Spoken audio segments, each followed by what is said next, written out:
నయత్వమే భక్తి భావమని పరవశించు నిరతం. సేవలోని ఫలమే పూజకు పరమార్థం. సేవలోని ఫలమే పూజకు పరమార్థం. రండి రండి రండి రండి ప్రణోతించరండి వాడిగా. రండి రండి రండి రండి ప్రణోతించరండి వాడిగా. పూజా బలివేళ రాజును సేవింప.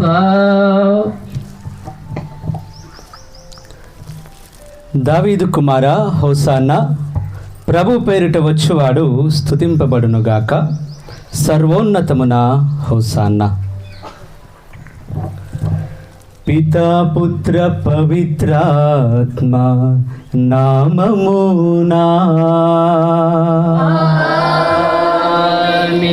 మన ప్రభువైన యేసుక్రీస్తుని కృపా, సర్వేశ్వరుని ప్రేమ, పవిత్రాత్మ సహవాసము సహకారము మీ అందరితో ఉండునుగాక.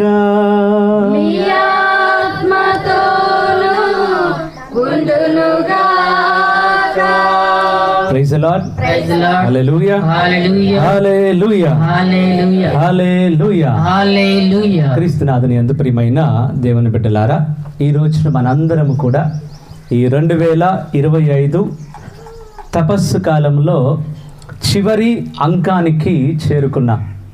ఈ పవిత్ర వారంతో ఈనాటి ఈ యొక్క తపస్సు కాలం చివరి రోజుల్లోకి మనం వచ్చినట్లు, అది కూడా ఈరోజు ప్రత్యేకంగా మ్రాణి కొమ్మల ఆదివారం. ప్రపంచంలో ఈరోజు ఎక్కడికి పోయినా మన కథోలిక సభలో, కథోలిక ఆలయాలలోని ఈ మ్రాణి కొమ్మల ఆదివారాన్ని కొనియాడుతూ ఉంటాం. ఎందుకనంటే క్రీస్తు ప్రభు మరణించడానికంటే ముందు ఆయన తన సువార్త పరిచర్యను ముగించుకొని యెరూషలేములోకి చాలాసార్లు వచ్చాడు. కానీ ఆ రోజు యెరూషలేములోకి వస్తూ ఉన్నప్పుడు ప్రజలందరూ రావడం, ఆయనను మహోన్నతం హోసాన్నా అని సర్వోన్నతమున వస్తున్న ఈ వ్యక్తికి స్తుతి కలుగునుగా, ఇట్లా ప్రభుని స్తుతిస్తూ ఆ ప్రభు గాడిద పిల్ల మీద ఎక్కి వస్తూ ఉన్నప్పుడు వస్త్రాలు పరిచి ఆయన పాదం కింద కూడా తగలకుండా ఆయన అంత వైభవంగా యెరూషలేములోనికి ఆహ్వానించారు.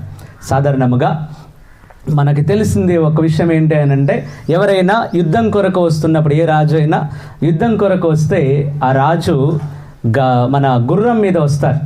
గుర్రం మీద వస్తున్నాడు అని అంటే అర్థం ఏంటంటే యుద్ధం చేయడానికి సిద్ధంగా ఉన్నాను అని ఆయన చెప్తున్నట్లు అవతల ఉన్నటువంటి వ్యక్తికి. అదే రాజు గాడిద పిల్ల మీద వస్తున్నాడంటే నాకు యుద్ధం వద్దు, నేను నీతో సంధి చేసుకోవడానికి వస్తున్నాను, శాంతి కొరకు నేను ఎదురు చూస్తున్నా అని చెప్తున్నట్లు అనమాట.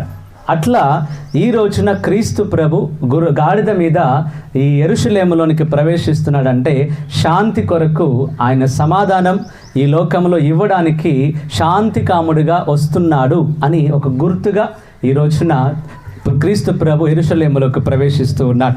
మనం కూడా ఆ సందర్భాన్ని గుర్తు చేసుకుంటూ, ఎట్లాగైతే ఆ రోజు ప్రజలందరూ కూడా హోసన్నా అంటూ చేతుల్లోని ఖర్జూర మట్టలు ధరించి ఎట్లాగైతే ప్రభుతో పాటు నడిచారో, ఈరోజు మనం కూడా క్రీస్తు ప్రభు యొక్క ఆ రోజుని జ్ఞాపకం చేసుకొని ధ్యానిస్తూ మనం కూడా మన చేతుల్లోని ఈ తాళపత్రాలను ధరించి మన గ్రామం, మన యొక్క వీధులన్నిటిలో కూడా తిరగబోతున్నాం. కనుక ఈరోజు ఈ బలి పూజలో ప్రత్యేకంగా ప్రభువా, నేను కూడా నీవు ఎట్లాగైతే శాంతి కొరకు వచ్చావో నేను కూడా శాంతి సమాధానాన్ని మా కుటుంబంలో, మా సంఘంలో నెలకొల్పే బిడ్డగా నన్ను ఉంచండి ప్రభు అని మనం కూడా ప్రార్థన చేస్తాం. అదేవిధంగా ఈ రోజున ఇప్పుడు ప్రత్యేకంగా మనం మన తాళపత్రాల మధ్యలో ఉన్నటువంటి ఈ పత్రాలన్నిటినీ కూడా ఆశీర్వదించబడతాయి. ఇవి ఆశీర్వదించిన తర్వాత మనందరం కూడా స్వీకరించి మన యొక్క వీధులలో తిరగబోతున్నాం. Praise the Lord. Hallelujah. Hallelujah. కనుక ఈరోజు వీటన్నిటిని కూడా ప్రత్యేకంగా ఈ సందర్భంలో మనం ఆశీర్వదిస్తాం. ప్రార్థించుదము. సర్వశక్తిగల ఓ నిత్య సర్వేశ్వర, ఇక్కడున్న తాళపత్రములను మీ దీవెనల ద్వారా పవిత్రపరచుము. ఇందు మూలమున క్రీస్తు స్తుతిగానము చేయుచు వారిని వెంబడించుచు మేము వారి కృప ద్వారా స్వర్గమను యెరూషలేములో ప్రవేశించు భాగ్యము మాకు లభించునుగాక. మీతో కలిసి పవిత్రాత్మతో సహా యుగ యుగములు జీవించుచు పాలించు మా ప్రభువును మీ కుమారుడైన యేసుక్రీస్తు ద్వారా ఈ మనవి చేయుచున్నాము. ఆమేన్.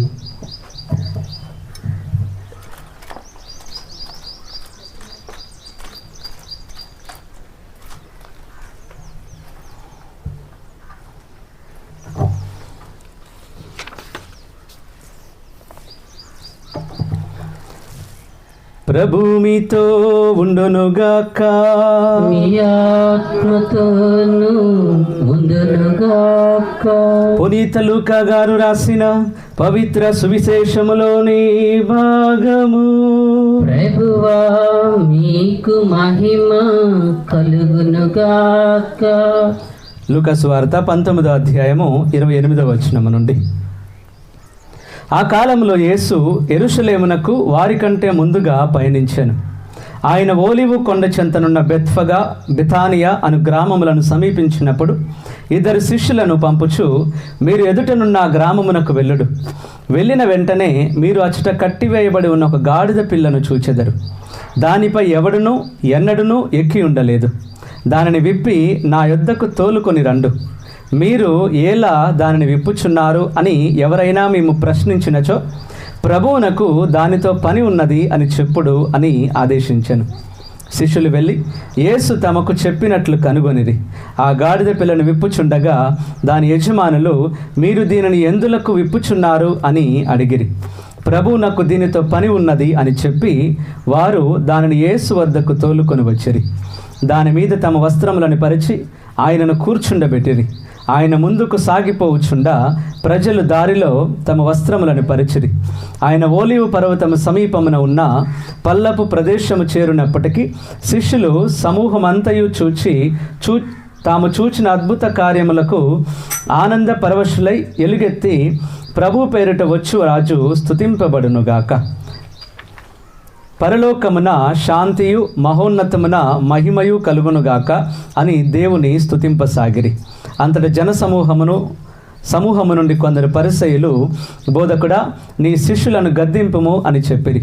అందుకు యేసు, వారు మౌనము వహించిన ఎడల ఈ రాళ్ళు ఎలుగెత్తి చాటగలవు అని చెప్పుచున్నాను అని పలికెను.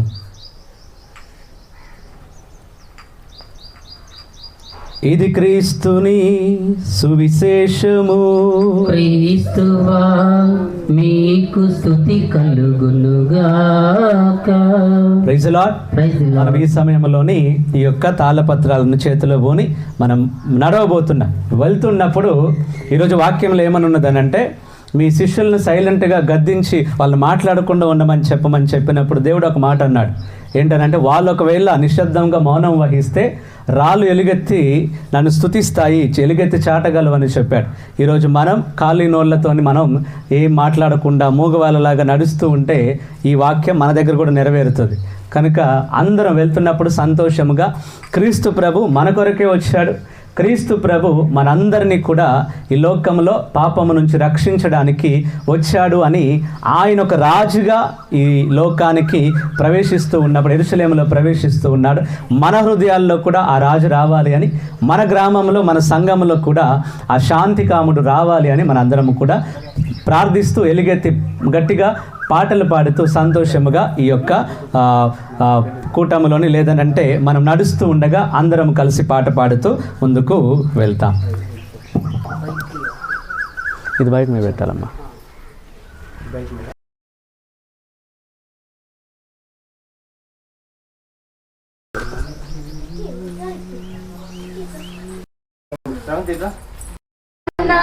ఆనందముతో పాడుదాం,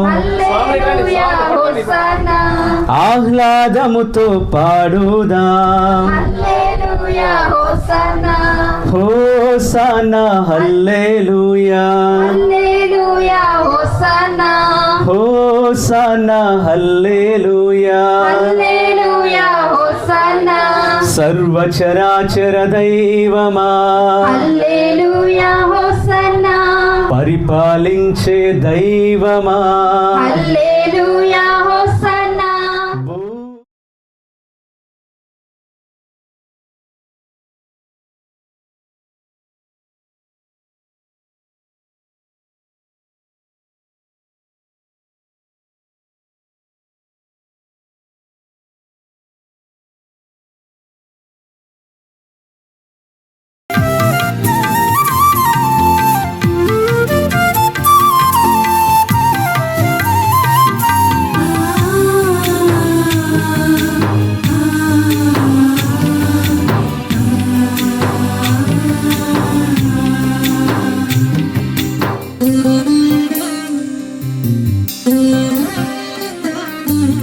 విలువైన ఐశ్వర్యం యేసునాథుడా, నీ పదం చేరితిని.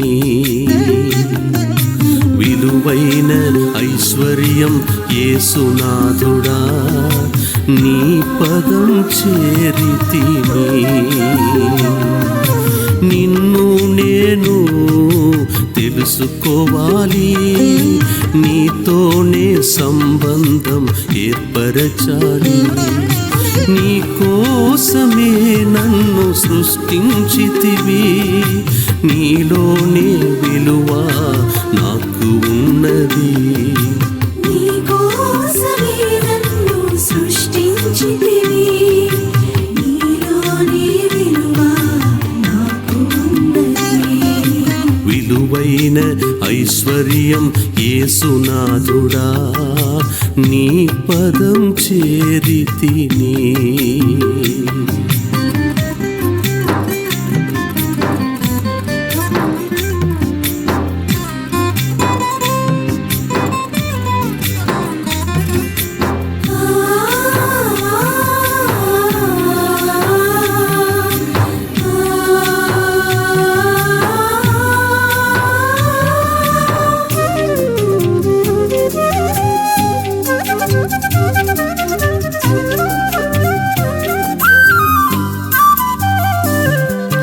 నిన్నే నా సొత్తుగా చేసుకొనుటకు, నీతోనే కలుసుకొనుటకు,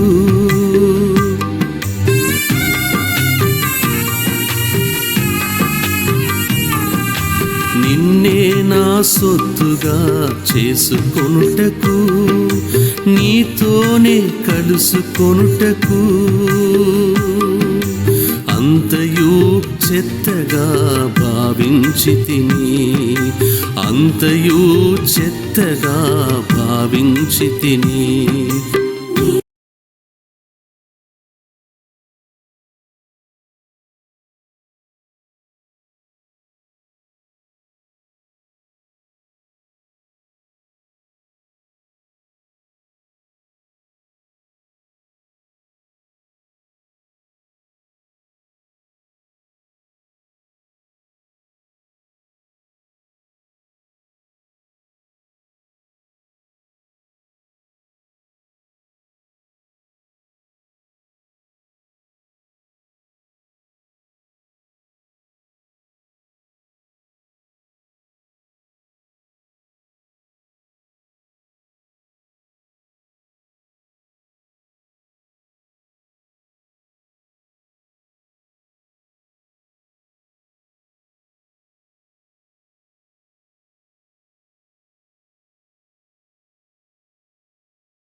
సర్వశక్తిగల నిత్య సర్వేశ్వరా,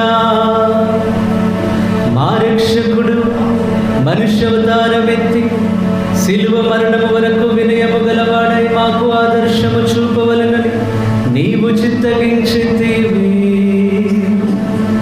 శ్రమలలో సహనము అను సద్గుణమును అతని నుండి నేర్చుకొని మేము అతని ఉత్థాన మహిమలో కూడా పాలు పంచుకున్నట్లు కరుణింపుము.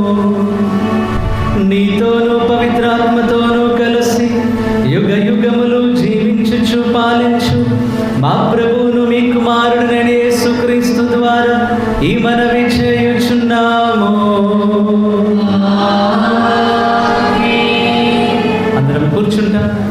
కూర్చొని మొదటి పట్టణాన్ని ఆలకిస్తాం. మీ చేతిలో ఉన్నటువంటి ఆ మట్టలన్నీ ప్రక్కన ఉంచండి. మీ ప్రక్కన ఉంచుకొనండి.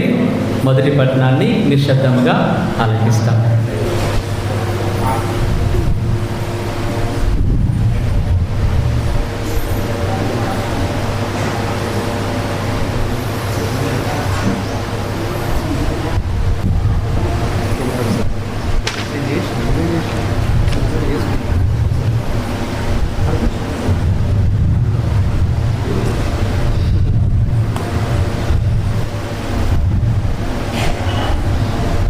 నన్ను అవమానించుచుండగా నేను మొగమును కప్పుకొనలేదు. నేను నగుబాటు తెచ్చుకోనని నాకు తెలియను.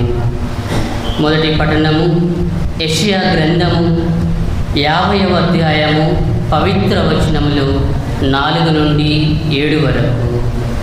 మొదటి పట్టణము యెషయా గ్రంథము 50వ అధ్యాయము పవిత్ర వచనములు 4 నుండి 7 వరకు.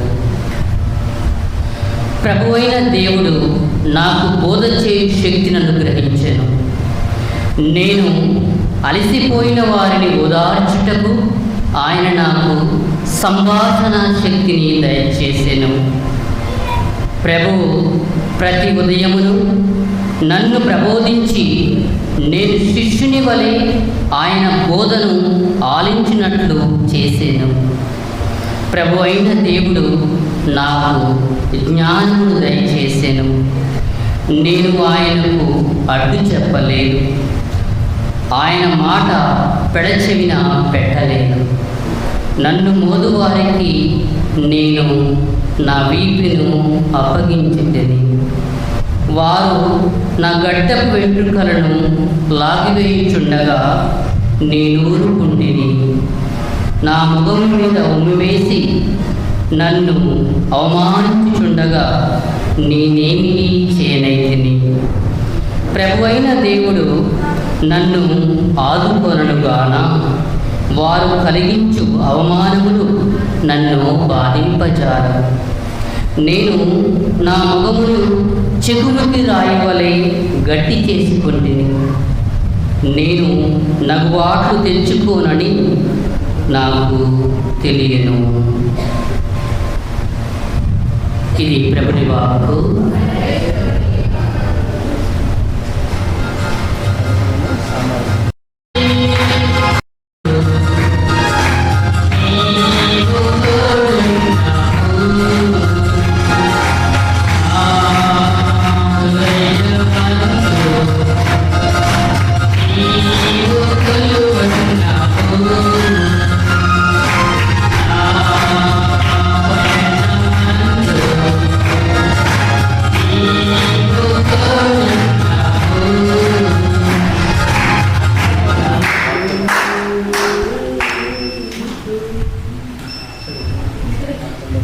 రెండవ పట్టణము ఆయన తన్ను తాను రీతుని చేసుకొని మానవుల పోలికగా జన్మించెను. దేవుడు ఆయనను అత్యున్నత స్థానమునకు లేవనెత్తెను. పునీత పౌలు ఫిలిప్పీయులకు రాసిన లేఖ 2వ అధ్యాయము 6వ వచనం నుంచి 11వ వచనం వరకు. పునీత పౌలు ఫిలిప్పీయులకు రాసిన లేఖ 2వ అధ్యాయము 6వ వచనం నుంచి 11వ వచనం వరకు.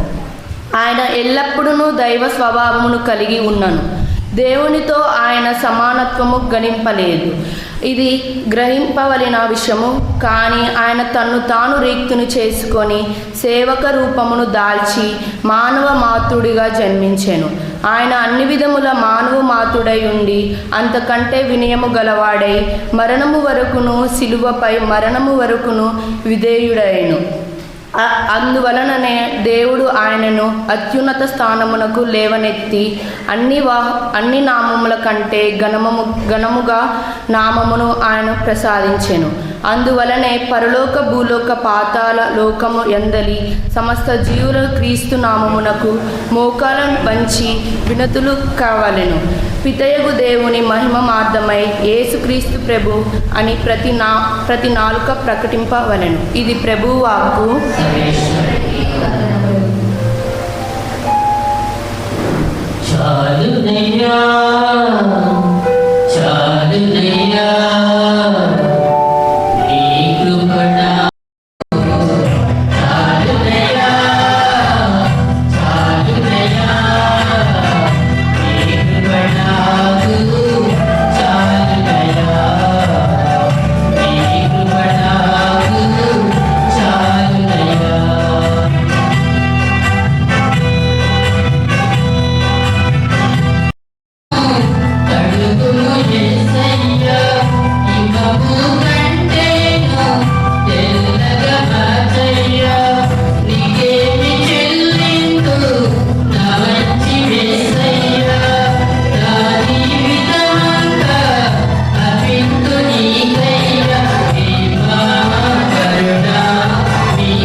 కృపణకు చాలునయ్యా.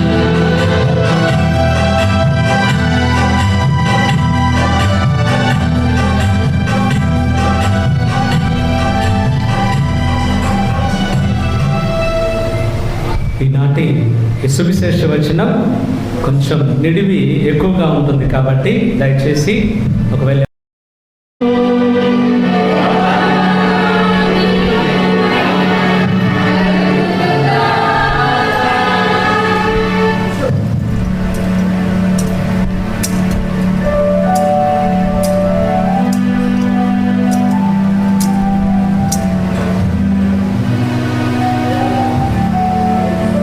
అధ్యాయము 22 వచనములు 14 నుండి 23వ అధ్యాయము 56వ వచనం వరకు.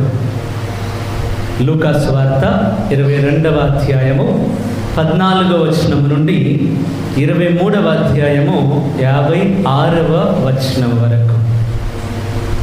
ఆ గడియ వచ్చినప్పుడు యేసు శిష్యులతో భోజనములకు కూర్చుండెను. అప్పుడు ఆయన వారితో, నేను శ్రమలను అనుభవించుటకు ముందు మీతో ఈ పాస్కాను భుజింపవలెనని ఎంతయో ఆశించితిని.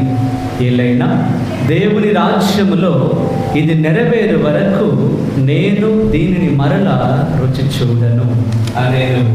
అప్పుడు ఆయన పాత్రమును అందుకొని కృతజ్ఞతా స్తోత్రములు చెల్లించి, దీనిని తీసుకొని మీరు పానము చేయుడు. ఏలైనా ఇది మొదలు దైవరాజ్యము వచ్చే వరకు ఈ ద్రాక్షారసమును నేను చవి చూడనని మీతో చెప్పుచున్నాను అనేను.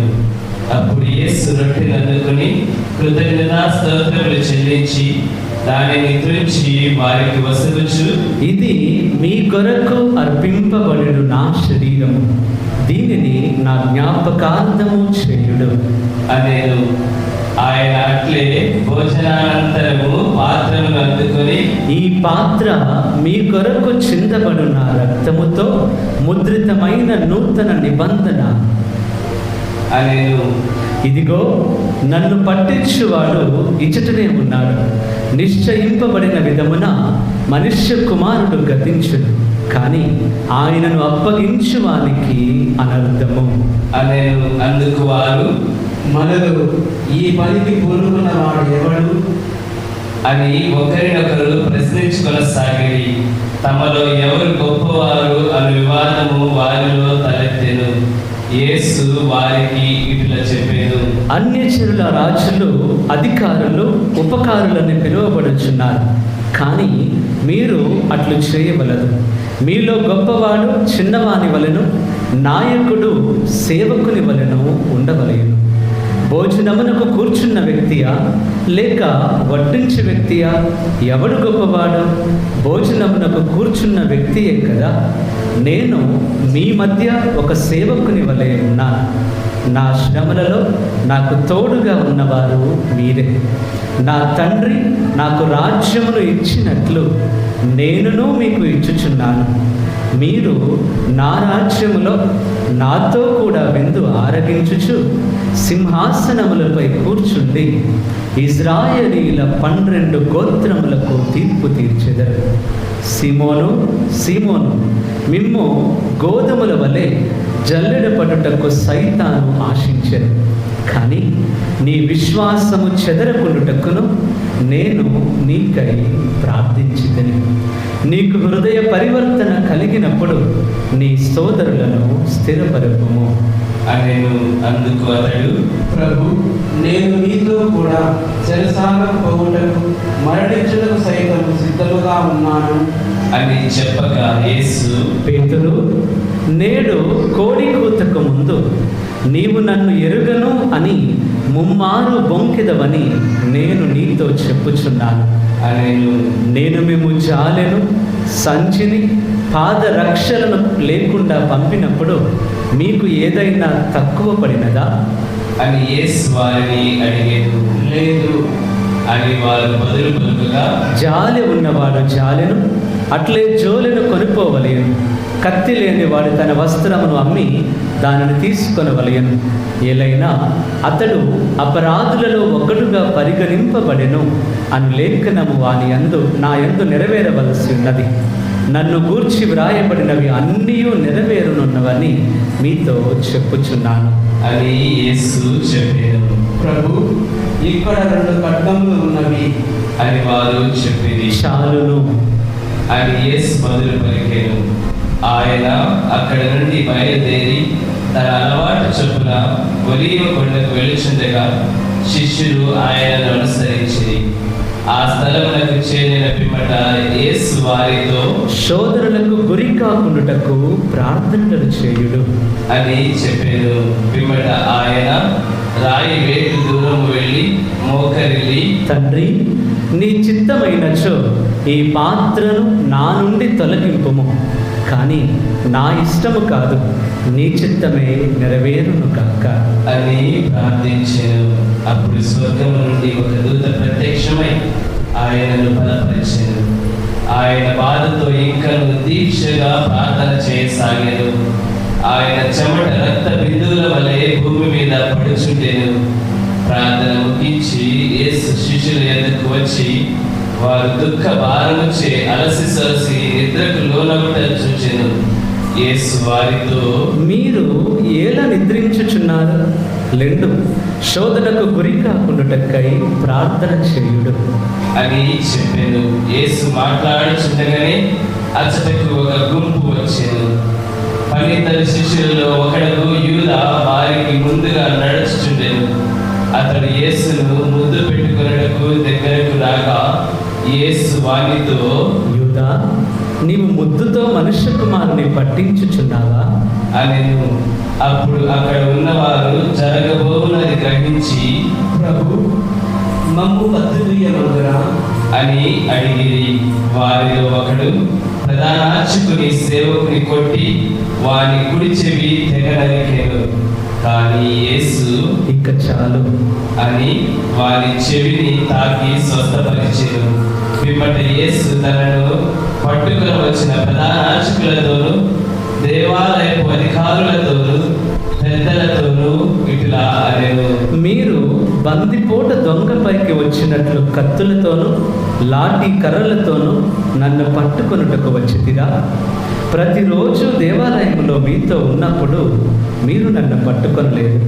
అయితే ఇది మీ గడియయు అంధకారపు శక్తియునై ఉన్నది.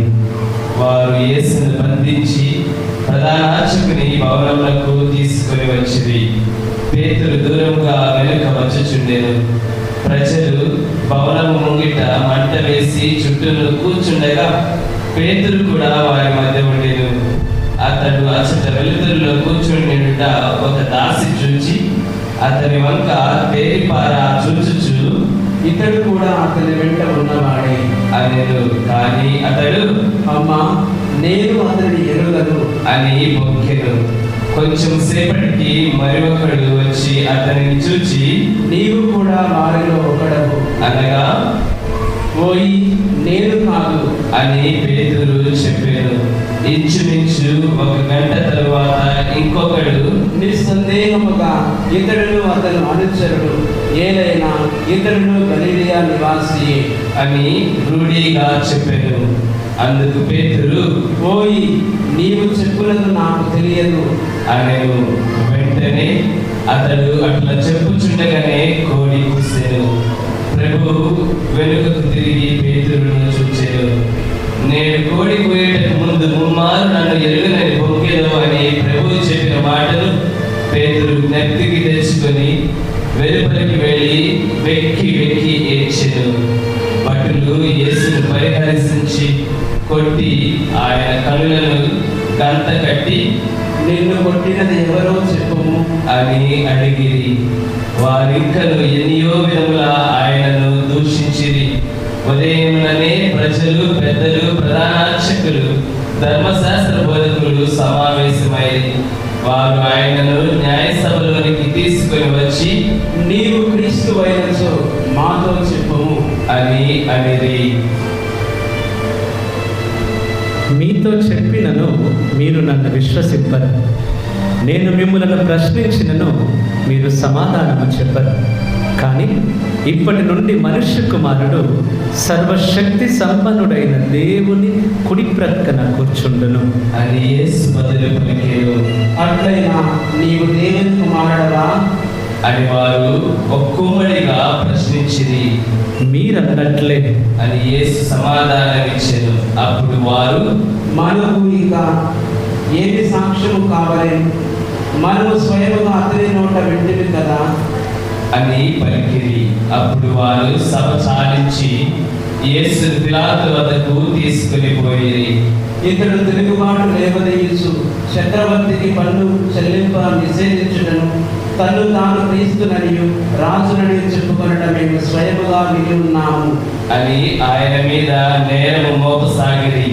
పిలాతు ఆయనను నీవు యూదుల రాజువా అని అడుగగా అందుకు ఆయన నీవే చెప్పుచున్నావు అని బదులు పలికెను. అప్పుడు పిలాతు ప్రధానార్చకులతో ప్రజా సమూహములతో నాకు ఇతనిలో నేరం ఏమీ కనిపించడం లేదు అని పలికెను. ఇతడు గలిలియా ప్రాంతము మొదలు ఇచ్చటి వరకు యూదయా సీమ అంతటిను బోధించు ప్రజలను విప్లవం లేవదీయుచున్నాడు అని వారు మరింత ఉద్రిక్తముగా ఆరోపించింది. ఆ మాటలు విని పిలాతు ఇతడు గలిలియా నివాసియా అని అడిగాను. ఆయన హేరోదు పాలనకు చెందినవాడని తెలుసుకొని పిలాతు ఆయనను హేరోదు వద్దకు పంపాను. హేరోదు ఆ దినములలో యెరూషలేమునందుండెను. యేసును చూచి హేరోదు మిక్కిలి సంతోషించెను. ఏలైనా ఆయనను గూర్చి చాలా విని ఉన్నందున చాలా దినముల నుండి ఆయన కొరకై ఎదురు చూచుచుండెను. ఆయన చేయు అద్భుతములలో ఒక్కటైనను చూడగోరి హేరోదు యేసును అనేక విషయములను గూర్చి ప్రశ్నించెను. కానీ ఆయన సమాధానమేమీ ఇయ్యలేదు. ప్రధానార్చకులు ధర్మశాస్త్ర బోధకులు అక్కడ నిలుచుండి ఆయన మీద తీవ్రంగా దోషారోపణ చేయుచుండేది. అప్పుడు హేరోదు అతని సైనికులు ఆయనను నిరాదరించి పరిహాసంగా విలువైన వస్త్రమును కప్పి ఆయనను తిరిగి పిలాతు వద్దకు పంపిరి. అంతకు పూర్వము శత్రువులుగా ఉన్న హేరోదు పిలాతులు ఆనాడు పరస్పరము మిత్రులైరి. అప్పుడు పిలాతు ప్రధానార్చకులను అధికారులను ప్రజలను పిలిపించి ఇతడు ప్రజలను పెడదలో పట్టుచున్నాడని ఇతన్ని నా ఎద్దకు తీసుకొని వచ్చింది. నేను మీ ఎదుట ఇతని పరీక్షించుతాను. అతని మీద మీరు మోపిన నేరము ఏమీ నాకు కనిపించట్లేదు. ఏ రోజు కూడా అతని మీద ఏ దోషము కనిపించలేదు కనుక అతడు తిరిగి నా వద్దకు పంపాడు. ఇతడు మరణ శిక్షకు తగిన పని ఏమీ చేయలేదు. అందుచే ఇతరుని కొరడాలతో కొట్టించి విడిచిపెట్టలేదు అనేను. పాస్కా ఉత్సవంలో ఒక బందీని విడుదల చేయు ఆచారము పిలాతునకు కలదు. అంతటా అందరూ ఏకకంఠముతో వీరిని చంపివేయుడు, మాకు బరబ్బాను విడుదల చేయుడు అని కేకలు పెట్టిరి. బరబ్బ నగరంలో జరిగిన ఒక తిరుగుబాటుకు హత్యకు కారకుడగొచ్చే కారాగారమున ఉంచబడెను. పిలాతు యేసును విడిచిపెట్టు ఉద్దేశముతో ప్రజలతో మరలా మాట్లాడినను వారు అతనిని సిలువ వేయుడు అని కేకలు వేసిరి. మూడవ పర్యాయము పిలాతు ఇతడు చేసిన నేరమేమి, మరణ శిక్షకు తగిన నేరమేది ఇతనిలో నాకు కనిపించట్లేదు కనుక ఇతనిని కొరడాలతో కొట్టించి విడిచిపెట్టెదను అని వారితో చెప్పెను. కానీ వారు ఇతనిని సిలువ వేయుడు అని మరింత బిగ్గరగా కేకలు వేసిరి. వారి పంతమే గెలిచినది. ప్రజలు కోరినట్లే పిలాతు యేసుకు మరణశిక్ష విధించెను. తిరుగుబాటు హత్య చేసినందుకు చెరసాలలో వేయబడిన వారిని ప్రజల కోరికపై అతడు విడుదల చేసెను. కానీ యేసును వారి ఇష్టానుసారము చేసుకొనుటకు వారికి అప్పగించెను. వారు యేసును తీసుకొని పోవచ్చున్నప్పుడు మార్గ మధ్యమున పల్లె ప్రాంతం నుండి వచ్చుచున్న కురేనియా సీమోనును చూచిరి. యేసు వెంట సిలువను మోయుటకు వానిని బలవంతపరిచిరి. గొప్ప జనసమూహము ఆయనను వెంబడించెను. అందు కొందరు స్త్రీలు ఆయన కొరకు రొమ్ములు బాదుకొనుచు విలపించుచుండిరి. యేసు వారిని చూచి, యెరూషలేము కుమార్తెలారా, నా కొరకు ఏడవవలదు, మీ కొరకును మీ బిడ్డల కొరకును దుఃఖింపుడు. ఏలైనా ఇదిగో గొడ్రాలు బిడ్డలను కనని గర్భములు, చనుబాలి అని స్తనములను ధన్యమైనవి అని ప్రజలు చెప్పు రోజులు రానున్నవి. అప్పుడు ప్రజలు మా మీద పడుడు అని పర్వతములతోనూ, మమ్ము కప్పివేయుడు అని కొండలతోనూ చెప్పనారంభింతురు. పశ్చిమరానికే ఇట్లు సంభవించినప్పుడు ఎండిన మా నాన్నను గురించి ఏమి చెప్పగలము అనెను. మరి ఇద్దరు గొప్ప నేరము చేసిన వారిని కూడా ఆయనతో చంపుటకు ఆయన వెంట కొనిపోయేది. కపాలము అనబడు స్థలమునకు వచ్చినప్పుడు అక్కడ వారు యేసును సిలువ వేసిరి. నేరస్తులను కూడా యేసు కుడివైపున ఒకరిని, ఎడమ వైపున ఒకరిని సిలువ వేసిరి. అప్పుడు యేసు, తండ్రి, వీరు చేయనదేమో వీరు ఎరుగరు, వీరిని క్షమింపుము అని పలికెను. వారు చీట్లు వేసి యేసు వస్త్రములను పంచుకొనిరి. ప్రజలు అతడు నిలువబడి ఇది అంతయు చూచుచుండిరి. ఇతడు ఇతరులను రక్షించలే కానీ ఇతడు దేవుని వలన పంపబడిన క్రీస్తు అయినచో తనను తాను రక్షించుకుని నిమ్ము అని అధికారులు కూడా ఆయనను హేళన చేసిరి. సైనికులు ఆయన దగ్గరకు వచ్చి చేదు ద్రాక్షారసమును ఇచ్చి, యూదుల రాజు అయినచో నిన్ను నీవు రక్షించుకునము అని పరిహసించిరి. ఇతడు యూదుల రాజు అని పలకమును వ్రాసి శిలువ పైభాగమున ఉంచిరి. శిలువ వేయబడిన నేరస్తులలో ఒకడు, నీవు క్రీస్తు అయినచో నిన్ను నీవు రక్షించుకొని మమ్మలను కూడా రక్షింపుము అని ఆయనను నిందింపసాగెను. రెండవ వాడు వారిని గద్దించుచు, నీకు దైవ భయము లేదా? నీవు కూడా అదే శిక్షణ పొందుచున్నావు కదా. మనకు విధించిన శిక్ష న్యాయసమ్మతమైనది. మనము మన పనులకు తగిన ఫలమును అనుభవించుచున్నాము. కానీ ఈయన ఏ తప్పిదము చేసి ఎరగడు అని యేసు వంకకు తిరిగి, యేసు, నీ రాజ్యములో ప్రవేశించినప్పుడు నన్ను జ్ఞాపకము చేసుకునము అని విన్నవించెను. యేసు వానితో, నేడే నీవు నాతో కూడా పరలోకమున ఉందువు అని నీతో నిజముగా చెప్పుచున్నాను అనెను. అది ఇంచుమించు మధ్యాహ్న సమయము. సూర్యుడు అదృశ్యుడాయెను. 3 గంటల వరకు దేశమంతటా చీకటి కమ్మెను. దేవాలయపు తెర నడిమికి చినిగెను. అప్పుడు యేసు బిగ్గరగా, తండ్రి, నా ఆత్మను నీ చేతికి అప్పగించుచున్నాను అని పలికి ప్రాణము విడిచెను. అందరూ మోకరింతుము.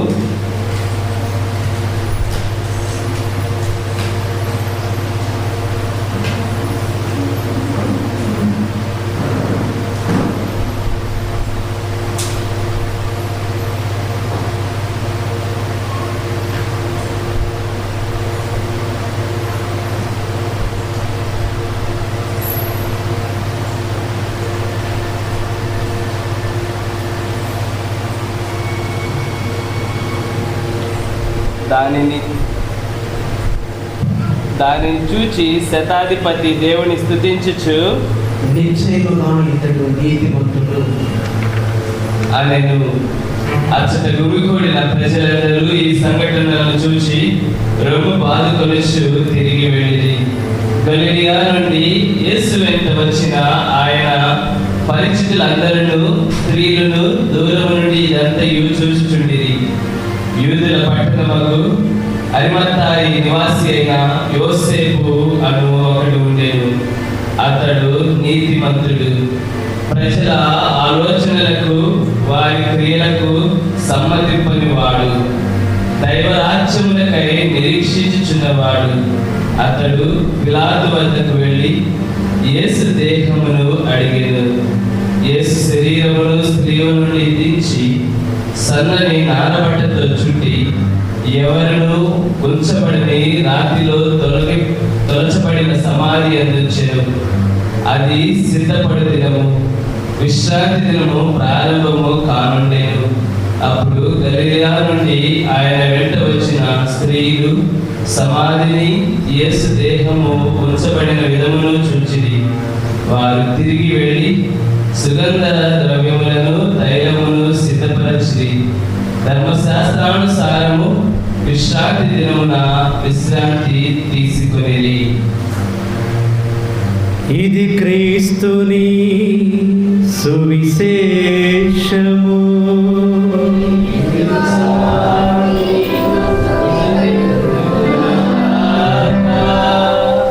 అందరం కూర్చుంటాం.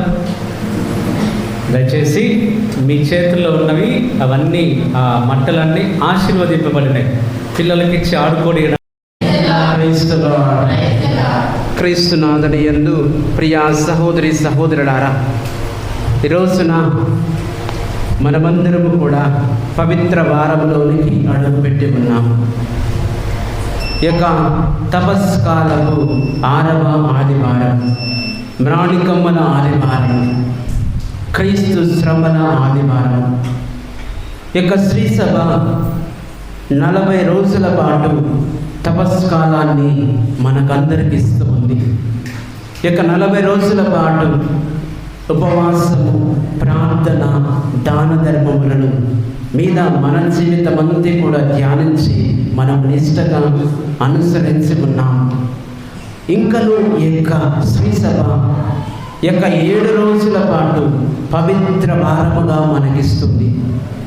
ఎందుకు పవిత్ర వారముగా మనకిస్తుందంటే, గడిచిన రోజుల యొక్క తపస్కాలంలో ఏదో అటు ఇటు జీవించి ఉండవచ్చు, కానీ మనము క్రీస్తు ప్రభు మరణ ఉత్థానములకు దగ్గరవుతున్నాము.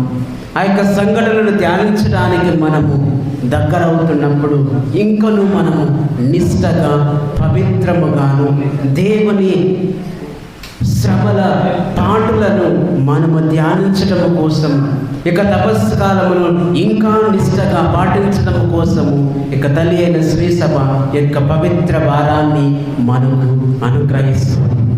ఇక పవిత్ర వారంలో యొక్క మొట్టమొదటి రోజు యొక్క మ్రాణికమ్మల ఆదివారం.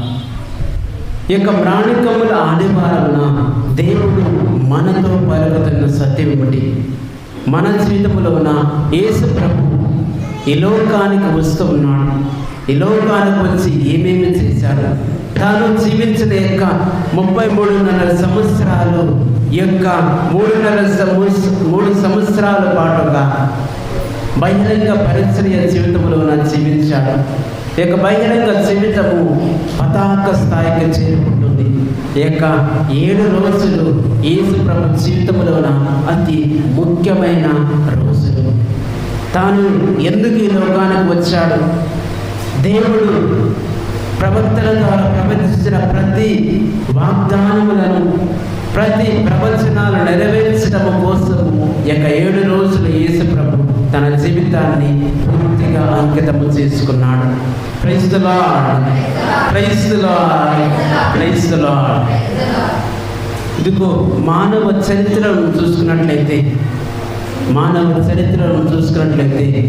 ఎన్నో రాజులు వచ్చారు, ఎన్నో రాజ్యాలను స్థాపించారు. ఆ యొక్క రాజుల తర్వాత గొప్ప గొప్ప రాజవంశములను వారు స్థాపించి ఉన్నారు. ఆ యొక్క రాజులు చరిత్రలోన రాజ్యాన్ని స్థాపించారు. ఆ యొక్క రాజ్యమును కాపాడడం కోసము ఎన్నో యుద్ధాలు చేశారు. చరిత్రలో కని వెలుగుని ఎరగని ఎన్నో యుద్ధాలు ఎంతోమంది రాజులు చేశారు. కానీ ఎంతమంది ఎన్ని యుద్ధాలు చేసినా, ఎన్ని గొప్ప గొప్ప సామ్రాజ్యాలు స్థాపించినా, ఎన్ని గొప్ప గొప్ప రాజవంశాలను స్థాపించినా, ఎన్ని యుద్ధాలు వారి జీవితంలో ఆ యుద్ధాలకు తగిన విధముగా అనేకమైన శిలాశాసనాలు ఎన్ని వేసినా కూడా వారు కాలగర్భములోన కలిసిపోయారు. వారి స్థాపించిన రాజ్యాలు తొలగిపోయాయి. వారి స్థాపించిన రాజవంశాలు నిర్వీర్యమైపోయినాయి. వారి సాధించిన విజయాలు అందరూ కూడా లోకమంతా కూడా మర్చిపోయింది. కానీ ఈ లోక రాజు కంటే పరలోక రాజు ఈ లోకానికి వచ్చాడు. ఆ యొక్క క్రీస్తు రాజు ఈ లోకానికి వచ్చాడు. క్రీస్తు రాజు ఈ లోకానికి వచ్చి ఈ లోక సంబంధమైన రాజుల వలె ఆయన బలముతో రాలేదు, ఆయన సైన్యముతో రాలేదు, ఒంటరిగా వచ్చాడు. ఈ లోకానికి ఒంటరిగా వచ్చాడు. ఆయన ఈ లోకములో ఉన్న రాజ్యాన్ని స్థాపించలేదు, ఈ లోకానికి సంబంధించిన రాజ్యాన్ని స్థాపించలేదు, పరలోకానికి సంబంధించిన పరలోక రాజ్యాన్ని ఈ లోకములో స్థాపించడానికి వచ్చాడు. ఈ లోకపు రాజుల వలె ఆయన యుద్ధము చేయలేదు, ఈ లోకపు రాజుల వలె ఆయన సైన్యముతో రాలేదు, ఈ లోకపు రాజుల వలె ఆయన బలముతో రాలేదు, ఈ లోకపు రాజుల వలె ఆయన ఆయుధముతో రాలేదు. ఆయన ఒక్కడే వచ్చాడు, ఒక్కడే ఈ లోకానికి వచ్చాడు, ఒక్కడే పోరాటము చేశాడు. ఆయన చేతిలోన ఎటువంటి ఆయుధం పట్టుకోలేదు. ఆయన పట్టుకున్న ఒకే ఒక ఆయుధము సిలువే ఆయన ఆయుధముగా మారింది. సిలువే ఆయన సింహాసనముగా మారింది. ముళ్ళ కిరీటమే విజయ కిరీటముగా మారింది. తన రక్తమే విజయ తిలకముగా మారింది. ప్రియ సహోదరి సహోదరులారా, ఎటువంటి రాజు మనకందరికీ వస్తున్నాడు. అందుకనే దేవుని వాక్యము ఈ విధంగా పలుకుతుంది. జకరియా గ్రంథము 9వ అధ్యాయము 9-10 వచనాలు వాక్యాన్ని చదువుదాము. జకరియా గ్రంథము 9వ అధ్యాయము 9-10 వచనాలు. ఇదిగో ఒక వ్యక్తి మన మధ్యకు వస్తూ ఉన్నాడు.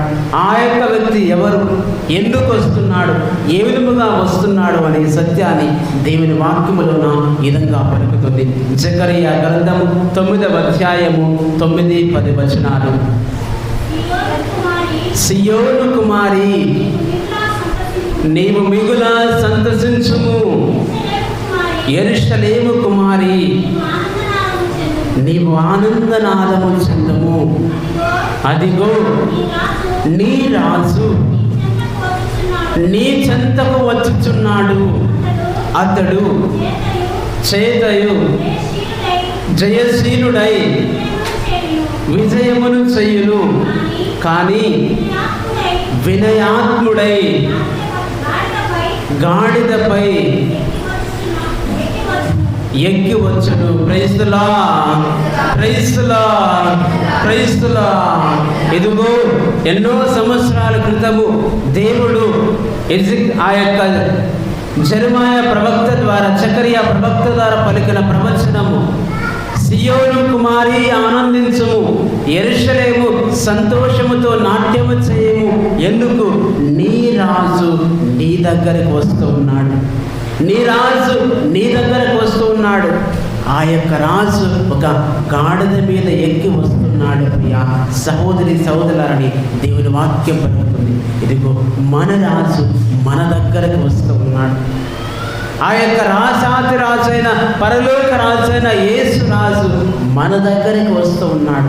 ఆయన అధికారముతో రావట్లేదు, ఆయన మనలను బానిసలాగా మార్చడం కోసం రావట్లేదు, ఆయన మన మీద పెత్తనము చలాయించడం కోసం రాలేదు.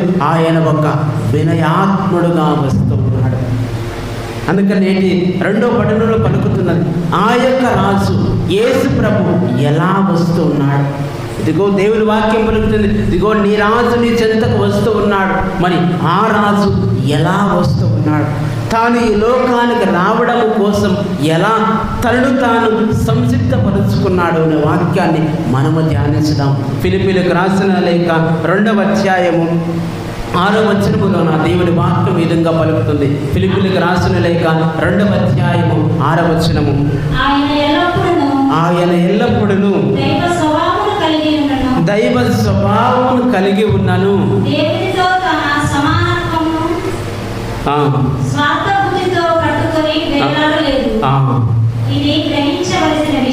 చూడండి, దేవుడు ఈ లోకానికి వస్తున్నాము, తాను ఒక దేవుని వల్ల ఈ లోకానికి రావట్లేదు. ఇదిగో నేను దేవుడు, మీరు పాపాత్ములని రావట్లేదు. ఆయన మనతో సమానముగా ఉండడానికి వస్తూ ఉన్నాడు. ఇంకా తర్వాత వచనం చదవండి. కానీ ఆయన తనను తాను రిక్తును చేసుకొని సేవక రూపమున దాల్చి ఆయన మానవ మాతృడుగా జన్మించెను. చూడండి, ఆయన తనను తాను రిక్తుడుగా చేసుకున్నాడు. ఇదిగో మనకు మన సమాజంలో ఎంతమంది పిల్లలు, చదువుతున్న పిల్లలు మేము డాక్టర్ కావాలి అనుకుంటారు. డాక్టర్ కావాలంటే ఆ యొక్క చదువును, డాక్టర్ చదువును క్షుణ్ణంగా చదవాలి, ఏకాగ్రతతో చదవాలి. అలా చదివితేనే, బాగా చదివితేనే ఆ యొక్క విద్యార్థి ఒక డాక్టర్గా మారగలరు. అదేవిధంగా ఒక వ్యక్తి దేశానికి ఒక సైనికుడిగా మారాలంటే ఆయన తన ఇంటిలో ఉంటూ సైనికుడిగా మారలేడు. తన దేహాన్ని క్రమశిక్షణలో పెట్టుకోవాలి. శత్రువు ఎప్పుడు ఎలా వస్తాడో తెలియదు, ఎటువంటి శక్తితో వస్తాడో తెలియదు. కనుక ఆ యొక్క దానికోసం, యుద్ధము కోసము తన్ను తాను క్రమశిక్షణలో ఉంచుకోవాలి. తన దేహాన్ని ప్రతినిత్యము క్రమశిక్షణతో ఉంచుకుంటేనే ఆయన యుద్ధానికి సంసిద్ధముగా ఉండగలడు. అదే విధముగా యేసు ప్రభు కూడా ఈ లోకానికి ఒక మహత్ కార్యముతో కోసం వస్తూ ఉన్నాడు. ఈ లోకానికి రక్షణ అందివ్వడము కోసం వస్తున్నాడు. ఆ యొక్క ఒక గొప్ప కారణం వస్తున్నప్పుడు తనను తాను సిద్ధపరుచుకున్నాడు, తనను తాను తయారు చేసుకున్నాడు, తనను తాను రిక్తులుగా చేసుకున్నాడు, తనను తాను నలగగొట్టుకున్నాడు. ప్రియ సహోదరి సోదర, ఇదిగో మన రాజు ఈ విధముగా వస్తున్నాడు. మన రాజు తనను తాను సిద్ధపరుచుకొని తన యొక్క జీవితంలో ఈ లోకంలో ఏమి చేయాలి, ఆ యొక్క యుద్ధము చేయడానికి, సైతానుతో పోరాడి ఈ లోకానికి రక్షణ ఇవ్వడానికి తనను తాను సిద్ధపరుచుకుంటున్నాడు. ప్రియ సహోదరి సోదర, ఇంకా తనను తాను సిద్ధపరుచుకుంటూ ఇంకను ఏదముగా వస్తున్నాడు. తర్వాత వచనములో దేవుని వాక్యం ఎదురుగా పలుకుతుంది. ఆయన అన్ని విధముల మానవ మాతృడై ఉండి అంతకంటే వినయము కలవాడై మరణం వరకును, శిలువపై మరణం వరకును విధేయుడాయన. చూడండి, యేసు ప్రభు ఈ లోకానికి వచ్చినప్పుడు తనను తాను రిక్తులుగా చేసుకోవడం మాత్రమే కాదు, తనను తాను ఇదిగో అన్ని విధములుగా మానవ మాతృడై ఉండెను. అన్ని విధములుగా అంటే ఇదిగో మనము ఎటువంటి శరీరముతో ఉన్నామో అదే శరీరము యేసు ప్రభు కూడా ఉంది. మనం ఎటువంటి శోధనలు పొందుకున్నామో అదే శోధనలు యేసు ప్రభు కూడా అనుభవించారు. మనము యేసు ప్రభు ఒకేలాగా ఉన్నాము, కానీ ఆయనకు మనకు తేడా ఎక్కడంటే మనము తప్పు చేస్తున్నాము, పాపములో ఉన్నాము, ఆయన పాపం చేయలేదు. పాపం మినహా యేసు ప్రభు నీలాగా నాలాగా ఒక సాధారణమైన మనిషిలాగా ఈ లోకానికి వచ్చి ఉన్నాడు. ఇన్ని విధాలుగా యేసు ప్రభు ఈ లోకానికి వచ్చి ఉన్నాడు. ప్రియ సహోదరి సోదరు, మన రాజు యేసు రాజు మన దగ్గరకు వస్తూ ఉన్నాడు. మన దగ్గరకు వచ్చేటప్పుడు ఆయన ఏ విధముగా వచ్చారంటే మనతో సమానముగా జీవించడానికి తనను తాను నలుగగొట్టుకొని తనను తాను సిద్ధపరుచుకుంటూ ఇదిగో అన్ని విధములుగా వినయము కలివాడే జీవించాడు. శిలువపై మరణం వరకు, చివరి క్షణం వరకు వినయము కలవాడే ఈ లోకానికి వస్తూ ఉన్నాడు. ప్రియ సహోదరి సోదర, ఇదిగో మన రాజు గాడి మీద ఎక్కి వస్తూ ఉన్నాడు. మరి యేసు ప్రభు ఎలా వచ్చాడో మనం ఇప్పుడు చూసి ఉన్నాం. ఇప్పుడు ఎందుకు యేసు ప్రభు మన దగ్గరికి వస్తూ ఉన్నాడు? ఎందుకు యేసు ప్రభు ఈ లోకానికి రావలసి వచ్చింది? ఎందుకు యేసు ప్రభు మన జీవితంలోన ఎందుకు ఈ లోకానికి వచ్చి ఉన్నాడనే అంశమును మనం కొద్ది నిమిషములు ధ్యానించుదాం. ఎందుకు యేసు ప్రభు ఈ లోకానికి వచ్చి ఉన్నాడంటే మొట్టమొదటిగా మన పాపాన్ని తొలగించడం కోసం, మన పాపాన్ని మన తరపున మోయడం కోసం ఈ లోకానికి వచ్చి ఉన్నాడు. యోహాను శుభవార్త 1వ అధ్యాయము 29వ వచనంలోన ఇదిగో యేసు ప్రభు ఎందుకు ఈ లోకానికి వచ్చి ఉన్నాడు అనే సత్యాన్ని ప్రభు మనకు బోధిస్తున్నాడు. యోహాను శుభవార్త 1వ అధ్యాయము 29వ వచనము.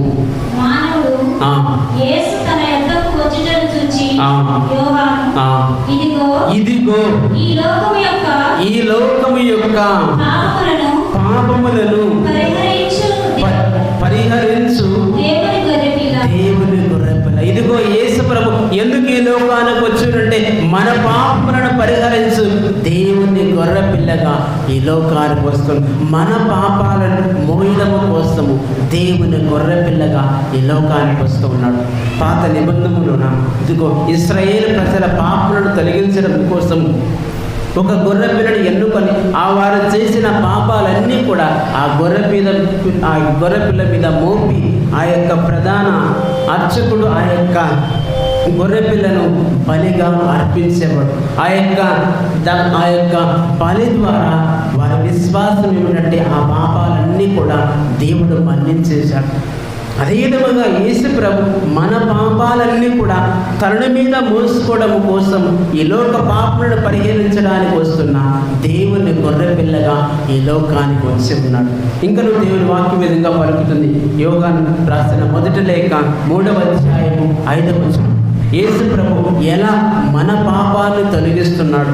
యోహాను రాసిన మొదటి లేఖ 3వ అధ్యాయం 5వ వచనమున దేవుని వాక్యం ఈ విధంగా పలుకుతుంది. యేసు ప్రభు ఈ లోకానికి మన పాపములను మోయడం కోసం, ఆ యొక్క పాపములను క్షమించడం కోసం యేసు ప్రభు ఈ లోకానికి వచ్చి ఉన్నాడు. యోహాను రాసిన మొదటి లేఖ 3వ అధ్యాయం 5వ వచనము. పాపములను తొలగించుటకై క్రీస్తు అవతరించవలేనని ఆయన యందు ఎట్టి పాపములను లేదనియు మీరు ఎరుగుదురు. చూడండి, లోకములున్న ప్రతి ఒక్కరి పాపములను తొలగించడం కోసం ఆయన ఈ లోకానికి వచ్చి ఉన్నాడు. మన పాపాలన్నీ కూడా ఆయన మోయడానికి ఈ లోకానికి వచ్చినాడు. అంతేకాని ఆయనలో ఎటువంటి పాపము లేదని దేవుని వాక్యం పలుకుతుంది. ప్రియ సహోదరి సహోదర, ఇదిగో మన రాజు ఎందుకు ఈ లోకానికి వస్తున్నారంటే మొట్టమొదటిగా మన పాపాన్ని మోయడం కోసం, మన పాపము కోసం బలిగా మారడం కోసం వస్తూ ఉన్నాడు. ప్రియ సహోదరి సహోదర, ఇక రెండవదిగా ఎందుకు యేసు ప్రభు ఈ లోకానికి వస్తున్నాడంటే యోహాను రాసిన మొదటి లేఖ 3వ అధ్యాయము 8వ వచనం ఈ విధంగా పలుకుతుంది. ఎందుకు యేసు ప్రభు ఈ లోకానికి వచ్చి ఉన్నాడు. యోహాను రాసిన మొదటి లేఖ 3వ అధ్యాయం 8వ వచనము.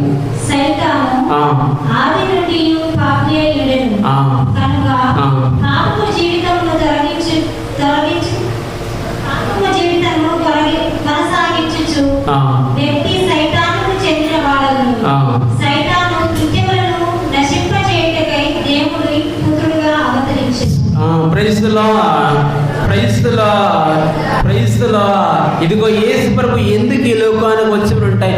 సైతాను యొక్క ప్రతి దుష్ట కార్యములను తొలగించడం కోసము, సైతాను చేసిన ప్రతి ఒక్క పాపపు కార్యములను, మా యొక్క మనిషిలో ఉన్న ప్రతి ఒక్క దుష్ట అత్వమును తొలగించడం కోసము యేసు ప్రభు ఈ లోకానికి వస్తూ ఉన్నాడు. హెబ్రీయులకు రాసిన లేఖ 2వ అధ్యాయము 14వ వచనంలోన దేవుని వాక్యం విధంగా పలుకుతుంది. హెబ్రీయులకు రాసిన లేఖ 2వ అధ్యాయము 14వ వచనంలోన దేవుని వాక్యం విధంగా పలుకుతుంది. ఇదిగో యేసు ప్రభు ఎలా దుష్టుని ఓడిస్తున్నాడు, ఎలా సైతాను చేసిన ప్రతి కార్యములను చేయిస్తున్నాడు, ఎలా సైతానుని తన కనుల ద్వారా అంటికిస్తున్నాడు దేవుని వాక్యం విధంగా పలుకుతుంది. హెబ్రీయులకు రాసిన లేఖ 2వ అధ్యాయము 14వ వచనంలోన దేవుని వాక్యం విధంగా పలుకుతుంది. తాము పుత్రులని పిలుచువారు రక్తమాంసములకు శరీరములు తన వారములచే తనను వారి వలె అగుడే కాక వారి మానవ స్వభావం నందు తనను భాగస్వామి ఆయను మృత్యుపై అధికారము గల సైతానును తన మరణము ద్వారా నశింప చేయుటను తద్వారా మృత్యుభరితం చేత తన జీవితం అంతయు బానిసత్వం గడిపిన వారికి విముక్తిని ప్రసాదించుటకు ఆయన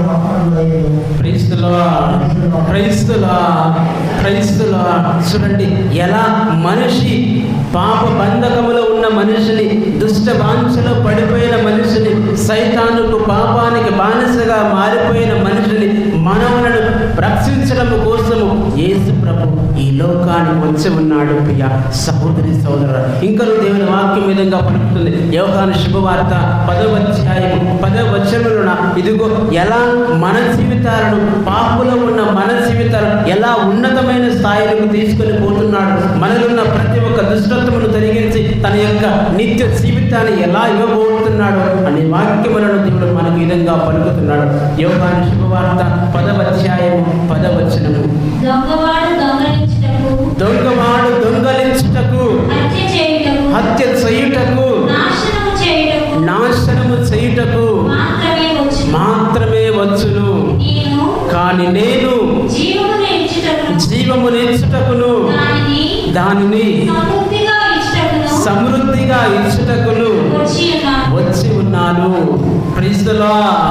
క్రైస్తవుల ఇదిగో మీలో ఉన్న దుష్టుడు, ఆ యొక్క దుష్టుడు మీ జీవితాలను నాశనము చేయడానికి, మీలో ఉన్న దేవుని అభిషేకమును దొంగిలించడానికి, మరియు మీ జీవితాలను పూర్తిగా హత్య చేయడానికి వస్తూ ఉన్నాడు. కానీ నేను మాత్రము మిమ్మల్ని విడిపించి మీకు జీవితాన్ని ఇవ్వడానికి, సంపూర్ణమైన నిత్య జీవితాన్ని ఇవ్వడానికి వస్తున్నానని దేవుని వాక్యం పలుకుతుంది. ప్రియ సహోదరి సహోదరు, ఇదిగో మన రాసు మన దగ్గరకు ఎందుకు వస్తున్నాడంటే మన పాపాన్ని తొలగించడం కోసం, మనలో ఉన్న ప్రతి ఒక్క దుష్ట క్రియలను, దుష్ట ఆత్మలను, దుష్ట బంధకాలను తొలగించి మనకు నిత్య జీవితాన్ని ఇవ్వడము, సమృద్ధివంతమైన జీవితం ఇవ్వడం కోసము దేవుడు ఈ లోకానికి వస్తూ ఉన్నాడు. ప్రియ సహోదరి సహోదరులు, కనుక ఈ యొక్క సత్యములను గ్రహించి మన జీవితంలోన ముందుకు పోవాలి. ప్రియ సహోదరి సహోదరులు, ఇంకా యేసు ప్రభు ఎందుకు ఈ లోకానికి వస్తూ ఉన్నాడంటే యోహాను రాసిన మొదటి లేఖ 4వ అధ్యాయం 9వ వచనంలోన దేవుని వాక్యం విధంగా పలుకుతుంది. ఎందుకు యేసు ప్రభు మన దగ్గరికి వస్తూ ఉన్నాడు, మన రాజు ఎందుకు మన దగ్గరికి వస్తూ ఉన్నాడు, ఆ యొక్క గాడిద మీద ఎక్కి మన దగ్గరికి ఎందుకు వస్తున్నాడంటే యోహాను రాసిన మొదటి లేఖ 4వ అధ్యాయం 9వ వచనంలోని దేవుని వాక్యం విధంగా పలుకుతుంది. ఆయన ద్వారా మనము జీవమును పొందగలుగుటకై దేవుడు తన ఒకే ఒక కుమారుని ఈ లోకమునకు పంపెను. దేవుడు మనపై తనకు గల ప్రేమను ఇట్లు ప్రదర్శించను. చూడండి, యేసు ప్రభు ఎందుకు మా ఈ లోకానికి వస్తున్నాడంటే మనకు నిత్య జీవితాన్ని ప్రసాదించడానికి, నిత్యము దేవునితో పాటు ఉండడానికి, నిత్యము దేవుని సన్నిధిలో ఉండడానికి యేసు ప్రభు ఈ లోకానికి వస్తూ ఉన్నాడు. ప్రియ సహోదరి సహోదరు, మనకు నిత్య జీవితం ఇవ్వడం కోసము వస్తూ ఉన్నాడు. రోమీయులకు రాసిన లేఖ 5వ అధ్యాయం 12వ వచనంలో దేవుని వాక్యం విధంగా పలుకుతుంది. రోమీయులకు రాసిన లేఖ 5వ అధ్యాయం 12వ వచనంలో ఇదిగో యేసు ప్రభు నిత్య జీవితాన్ని మనకి ఇవ్వడం కోసం వస్తూ ఉన్నాడు. ఆ యొక్క నిత్య జీవితాన్ని దేవుడు ఎలా మనకి ఇవ్వబోతున్నాడు? రోమీయులకు రాసిన లేఖ 5వ అధ్యాయం 12వ వచనంలో దేవుని వాక్యం విధంగా పలుకుతుంది. కనుక ఒక మనిషిని ద్వారా పాపము ఈ లోకమున ప్రవేశించెను, పాపము ద్వారా మరణము వచ్చెను, దాని ఫలితముగా మానవ జాతి అంతటికి మరణము ప్రాప్తించెను.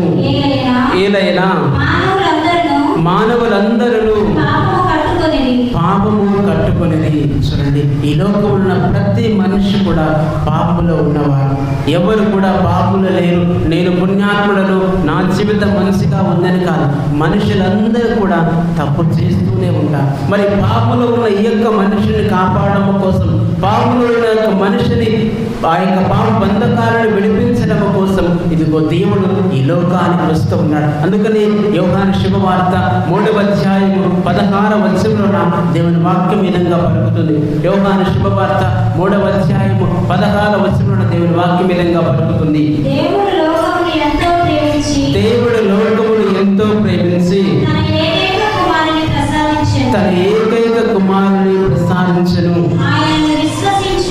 ఆయనను విశ్వసించు ప్రతి వాడు నాశనము చెందక నిత్య జీవం పొందుటకై అటుల చేసిన. చూడండి, యేసు ఉన్నాడు. ఎందుకు ఈ లోకానికి వచ్చి ఉన్నాడంటే ఆయన విశ్వసించే ప్రతి ఒక్కరికి కూడా నిత్య జీవితం ఇవ్వడం కోసం. ఇదిగో లోకంలో ఉన్న ప్రతి మనిషికి కూడా పిలుపు ఇవ్వబడినది. అందరూ కూడా దేవుని విశ్వసించినట్లయితే, యేసు ప్రభుని విశ్వసించినట్లయితే ఆ యొక్క విశ్వాసము ద్వారా దేవుడు మనకందరికీ కూడా నిత్య జీవితం ఇవ్వడం కోసం ఈ లోకానికి వస్తూ ఉన్నాడు. ప్రియ సహోదరి సహోదరులు, మరి ఎందుకు ఇంకనూ యేసు ప్రభు ఈ లోకానికి వస్తూ ఉన్నాడంటే, 4వదిగా మన పాప పరిహార బలిగా మారడం కోసం యేసు ప్రభు ఈ లోకానికి వస్తూ ఉన్నాడు. యోహాను రాసిన మొదటి లేఖ 4వ అధ్యాయము 10వ వచనమున దేవుని వాక్యం విధంగా పలుకుతుంది. యోహాను రాసిన మొదటి లేఖ 4వ అధ్యాయము 10వ వచనమున దేవుని వాక్యం విధంగా పలుకుతుంది. మనము దేవుణ్ణి ప్రేమించుతామనేది కాదు, ఆయన మనలను ప్రేమించి మన పాపములకు విమోచకునిగా తన కుమారుని పంపెను. చూడండి, మన పాపములకు పరిహారముగా మనం పొందవలసిన ఆ యొక్క శిక్షకు మారుగా యేసు ప్రభు పొందడము కోసం, మనం పొందవలసిన ఆ యొక్క మరణము యేసు ప్రభు మరణించాడు. ఆ యొక్క మన స్థానములో యేసు ప్రభు మన స్థానమును తీసుకొని మనకు నిత్య జీవితం ఇవ్వడం కోసం ఆయన మరణించాడు. మనకు జీవాన్ని ఇవ్వడం కోసం ఆయన మరణించాడు. మనలను దేవుని చెంతకు తెచ్చుకొని పోవడం కోసం ఆయన ఈ లోకానికి వచ్చి ఉన్నాడు. ప్రియ సహోదరి సహోదరులారా, ఇలా యేసు ప్రభు మన దగ్గరికి ఎందుకు వస్తున్నారంటే, పాపాన్ని తొలగించడం కోసం, మనలో ఉన్న ప్రతి పాపమును తొలగించి మనలను దేవుని యొక్క నిత్య జీవితం ఇవ్వడం కోసం, మనలో ఉన్న ప్రతి ఒక్క చీకటిని తొలగించడం కోసం, మనలో ఉన్న ప్రతి పాపమును తొలగించి నిత్య జీవితం ఇవ్వడం కోసం దేవుడు ఈ లోకానికి వచ్చి ఉన్నాడు. ఇక 5వదిగా యేసు ప్రభు ఎందుకు ఈ లోకానికి వచ్చి ఉన్నాడంటే, మనలను పాలించడం కోసం వస్తూ ఉన్నాడు. మనలను ప్రతినిత్యం పాలించడం కోసం వస్తున్నాడు. ప్రతినిత్యం మన జీవితంలో నడపడము కోసం, ఒక కాపరి వలె మన జీవితంలో మేపడము కోసం, ఒక కాపరిలాగా మనల్ని నడిపించడం కోసం వస్తూ ఉన్నాడు. అదే సత్యాన్ని ఎజెకీయలు గ్రంథము 34వ అధ్యాయము 11, 15, 16 వచనాలు దేవుని వాక్యం పలుకుతుంది. ఎజెకీయలు గ్రంథము 34వ అధ్యాయము 11వ వచనము మరియు 15, 16 వచనములను ఎలా యేసు ప్రభు మనలను పాలిస్తూ ఉన్నాడు, ఎలా యేసు ప్రభు మన జీవితాలను ఒక కాపరిలాగా కాపాడడానికి వస్తున్నాడు దేవుని వాక్యం విధంగా పలుకుతుంది. ఎజెకీయలు గ్రంథము 34వ అధ్యాయము 11 మరియు 15, 16 వచనాలు. యావే ప్రభువైన నేను చెప్పుచున్నాను, నేనే నా మందను వెతికెదను, వారిని గూర్చి జాగ్రత్త పడెదను, నేనే నా గొర్రెలను మేపెదను, వానికి విరామ స్థానమును చూపింతును. ఇది యావే ప్రభువైన నా వాక్కు. నేను తప్పిపోయిన గొర్రెలను ప్రక్కకు తొలగిన వారిని తోలుకొని వత్తును, గాయపడిన వారికి కట్టు కట్టుదును, రోగము తగిలిన వారికి చెప్పు నయము చేసేదను. ప్రైస్తులా ప్రైస్తులా ప్రైస్తులా. చివరగా యేసు ప్రభు ఎందుకు ఈ లోకానికి వస్తున్నాడు, ఎందుకు మన దగ్గరకు వస్తున్నాడంటే, మన జీవితాలను పాలించడం కోసం, మన జీవితాలను నడిపించడం కోసం, ప్రతినిత్యం మనతో ఉండి మనలను నడిపించడం కోసం వస్తూ ఉన్నాడు. మన యొక్క బలహీనత వలన మనము తప్పుదో పడినప్పుడు మరలా మన జీవితాలను తన మార్గములు ఉంచడం కోసం, మనలో ఉన్న మన యొక్క అనుదిన జీవితంలో ఉన్న ప్రతి ఒక్క బాధలను తొలగించడం కోసం, ప్రతి ఒక్క వ్యాధులను నయం చేయడం కోసం, ప్రతి ఒక్క బంధకాలను తొలగించి మనలను తన యొక్క మార్గములు నడిపించడం కోసం, ఒక గొర్రెల కాపరి ఎలాగైతే తన గొర్రెలను కాపాడుతాడు, ఎలాగైతే ఆయన గొర్రెలను మేపుతాడు, ఆ విధముగా మనలను పాలించడం కోసం ఈ లోకానికి వస్తూ ఉన్నాడు. ఇక్కడ ప్రశ్న ఏమిటంటే మనము అందుకు సిద్ధముగా ఉన్నామా? యేసు ప్రభు చేత పాలించబడడం కోసం, యేసు ప్రభు చేత నడిపించబడడం కోసం, యేసు ప్రభు చూపుతున్న యొక్క మార్గంలో నడవడం కోసం మనము సిద్ధముగా ఉన్నామా లేదా అనేది ఆత్మ పరిశీలన చేసుకోవాలి ప్రియ సహోదరి సహోదరులు. కనుక మనములను ఆ యొక్క పాలనలో ఉండడానికి దేవుడు ఆశిస్తూ ఉన్నాడు ప్రియ సహోదరి సహోదరులు. మరి ఆ యొక్క పాలనలో ఉండాలంటే, యేసు ప్రభు పాలనలో మనం ఉండాలంటే మనము ఏమి చేయాలి? మన జీవితాలు ఎలా ఉండాలి? క్రీస్తు ప్రభు చేత మనం పాలించబడాలంటే, క్రీస్తు ప్రభు చేత మనము నడిపించబడాలంటే, క్రీస్తు ప్రభు మనకు ముందుగా ఉండాలంటే మనము ఏమి చేయాలి? మార్కు శుభవార్త 12వ అధ్యాయము 30వ వచనం. మార్కు శుభవార్త 12వ అధ్యాయము 30వ వచనములను ఎలా మనము క్రీస్తు ప్రభు చేత పాలించబడగాలి, ఆ యొక్క దేవుని చేత నడిపించబడాలంటే మనము ఏమి చేయాలి? మార్కు శుభవార్త 12వ అధ్యాయము 30వ వచనము. నీ దేవుడైన ప్రభువును నీవు నీ పూర్ణ హృదయముతోను, పూర్ణ ఆత్మతోను, పూర్ణ ఆత్మతోను, పూర్ణ మనస్సుతోను, పూర్ణ శక్తితోను ప్రేమించవలేను. ఇది ప్రధానమైన ఆజ్ఞ. ఇదిగో దేవుని చేత నడిపించబడాలంటే, క్రీస్తు ప్రభు యొక్క రాజ్యములో మనం భాగస్థులుగా ఉండాలంటే మనము దేవుణ్ణి పూర్ణ హృదయముతోన ప్రేమించాలి, పూర్ణ ఆత్మతోన ప్రేమించాలి, పూర్ణ శక్తితోన ప్రేమించాలి. దీని అర్థం ఏమిటంటే మన జీవితాలు ప్రతి నిత్యము ఆయన ఆజ్ఞానుసారముగా ఉండాలి. మన యొక్క జీవితం, మన యొక్క హృదయం, మన యొక్క మనస్సు, మన యొక్క శరీరం అన్నీ కూడా దేవునికి అర్పించాలి.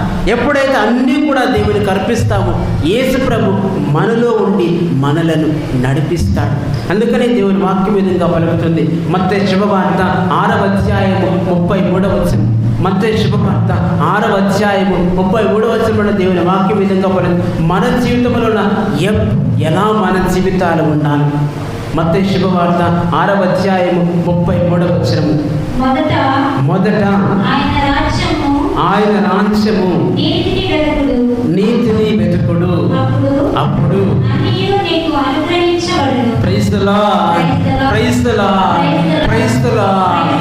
మన జీవితంలో మొట్టమొదటగా నీతిని, ఆయన రాజ్యాన్ని వెతక. ఎలా నేను దేవుని రాజ్యములో ఉండగలను? ఎలా నా జీవితాన్ని దేవుని యొక్క చిత్తానుసారముగా నడిపించగలను? ఎలా నా జీవితాన్ని దేవునికి ఆజ్ఞానుసారముగా ఉండని?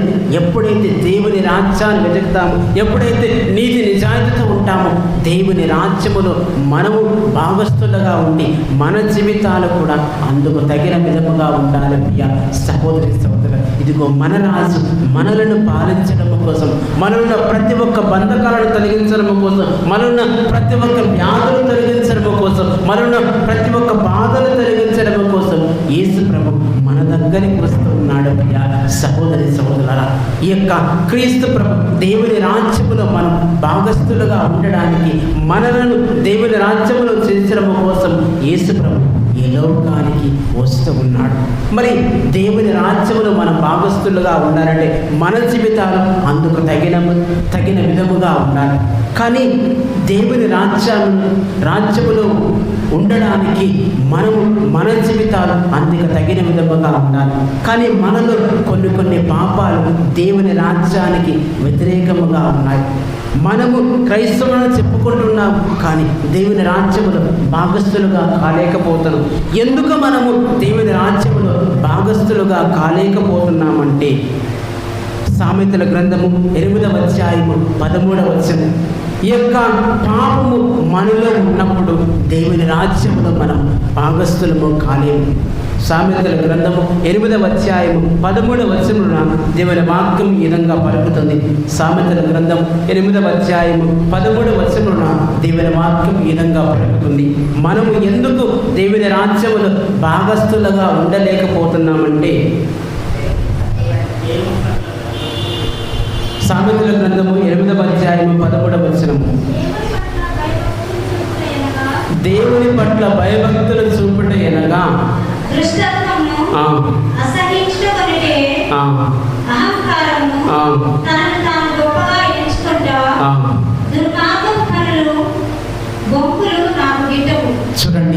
ఇదిగో మనలో గర్వము, మన జీవితాలు దేవునికి వ్యతిరేకముగా ఉన్నట్లయితే, మనలో నేనే గొప్పవాడిని, అంత నా వల్లనే సాధించుకున్నాను, నా కష్టముతోనే ఇవన్నీ సాధించుకున్నాను అనే గర్వము మనలో ఉంటే మనము దేవుని రాజ్యములో ఎప్పటికీ కూడా భాగస్థులం కాలేదు. ఇదిగో దేవుని రాజ్యములో మనం భాగస్థులుగా ఉండాలంటే మనము వినయము కలిగి జీవించాలి.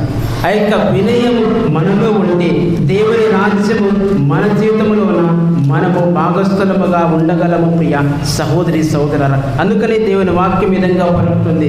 మత్తయి శుభవార్త 5వ అధ్యాయము 5వ వచనము. మత్తయి శుభవార్త 5వ అధ్యాయము 5వ వచనంలోన దేవుని వాక్యం విధంగా పలుకుతుంది. మనము దేవుని రాజ్యములో భాగస్థులుగా ఉండాలంటే మనము ఏమి చేయాలి? మత్తయి శుభవార్త 5వ అధ్యాయం 5వ వచనము చదవండి. వినమ్రులు ధన్యులు, వారు చూడండి, వినయం అనేది మనలో ఉండాలి. దేవుడు యొక్క వినయం అనేది మనలో ఉంటే మనము దేవుని రాజ్యములో ఉండగలము. ఇదిగో ఈ యొక్క వినయం అనేది మానవ జీవితానికి ఎంతో ముఖ్యం. పునీత పౌలు గారు పలుకుతున్నట్లుగా, ఇదిగో నాలో దేవదూతల భాషలో మాట్లాడినా కూడా, మాట్లాడగలిగే శక్తి మనలో ఉన్నా కూడా, ఇదిగో అనేకమైన అద్భుత కార్యాలు చేయగలిగిన శక్తి మనలో ఉన్నా ప్రేమ లేకపోతే నేను వ్యర్థులను పలుకుతున్నాను. అదేవిధంగా మన జీవితంలో వినయం అనేది మనకు లేకపోతే మనం ఎంత గొప్పవారమైనా, మనలో ఎన్ని మంచి లక్షణాలు ఉన్నా కూడా అవేవి కూడా పనికిరావు. ప్రియ సహోదరి సహోదరు, అందుకని పునీత అగస్టిన్ గారు విధంగా పలుకుతున్నారు, యొక్క వినయం అనేది సకల సుగుణాలకు ఒక హారం వంటిది. వినయం అనేది సకల సుగుణాలకు ఒక హారం వంటిది. ఆ యొక్క హారము ఉన్న ఆ యొక్క హారం మనలో ఉంటే సకల సగుణాలు మనలో ఉన్నట్లు. వినయం అనేది మనలో ఉంటే సకల సుగుణాలు మనలో ఉన్నట్లే. ప్రియ సహోదరి సహోదరు, కనుక వినయము కలిగి జీవించి ప్రతి నిత్యము మన జీవితాలను దేవునికి అర్పిస్తూ జీవించినట్లయితే మనము దేవుని చిత్తానుసారముగా జీవించడానికి సంసిద్ధముగా కాగలం. ఇదిగో యొక్క మరాణికముల ఆదివారం రోజున ఇదిగో దేవుని వాక్యం పలుకుతుంది. ఇదిగో నీ రాజు నీ చెంతకు వస్తున్నాడు. ఎలా వస్తున్నాడో చూసాము, ఎందుకు వస్తున్నాడో చూసాము, ఏ విధముగా మన జీవితాన్ని పాలించడానికి వస్తున్నాడో చూసాము. ఇప్పుడు మన ముందున్న లక్ష్యం ఏంటంటే, ఎలా నేను దేవుని రాజ్యములో భాగస్థులుగా మారగలను.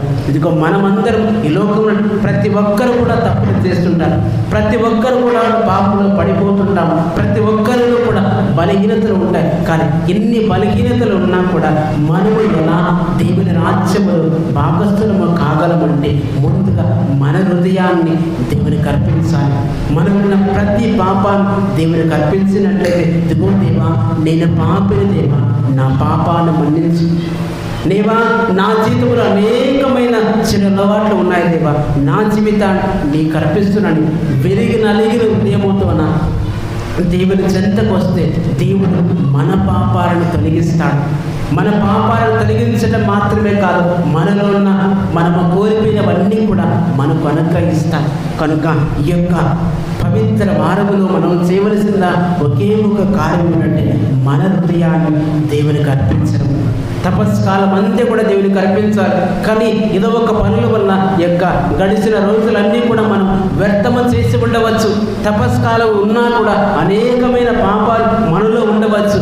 కనీసము ఈ యొక్క వారం రోజులోనైనా మన హృదయాన్ని దేవునికి అర్పించడం, మనలో ప్రతి పాపాన్ని దేవునికి అర్పించి ఆ యొక్క యేసు ప్రభుతో పాటు మనము కూడా ఆ యొక్క దేవునితో పాటు మనము కూడా పరలోక రాజ్యములో స్థానం పొందాలంటే మనం పశ్చాత్తాపడాలి. ఆ యొక్క శిలువ మీద కొట్టబడినప్పుడు ఆ యొక్క ఇద్దరు దొంగవారు ఒక మంచి దొంగవాడు దేవుని ప్రార్థిస్తున్నాడు, నీ రాజ్యములో నన్ను కూడా గుర్తించుకోమని పశ్చాత్తాప హృదయముతో దేవుని ప్రార్థించాడు.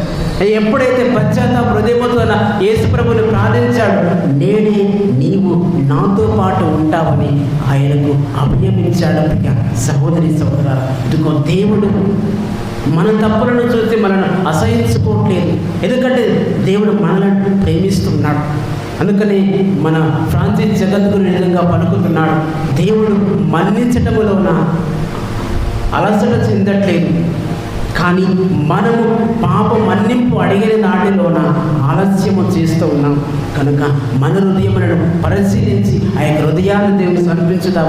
దేవుని రాజ్యములో మన భాగస్థులుగా ఉండడానికి, దేవునితో పాటు నడవడానికి కావలసిన శక్తిని అనుగ్రహించమని ఈ యొక్క దేవుని పూజలో పాల్గొందాము ప్రియ సహోదరి సోదరు. కనుక అందరము కూడా ఒక్క నిమిషం కళ్ళు మూసుకొని మన జీవితాన్ని దేవునికి అర్పించుదాం. మనలో అనేకమైన పాపాలు ఉండవచ్చు. దేవుడు ఎంతో ప్రణాళికతో ఇక తపస్సు కాలమును మనకు అనుగ్రహించి ఉన్నాడు.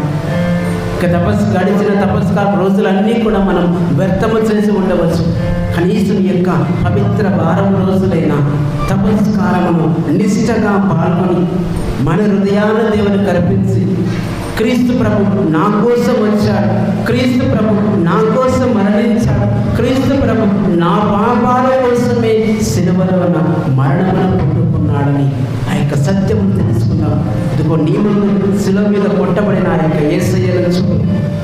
అదే ఆ యొక్క యెరూషలేము నగరానికి వస్తున్నప్పుడు ఎంతోమంది ప్రజలు హోసన్నా హోసన్నా దావీదు రాజు అని పలికిన అదే ప్రజలు కొన్ని రోజుల తర్వాత ఇతరుని సిలువ వేయాలని గట్టిగా కేకలు వేశారు.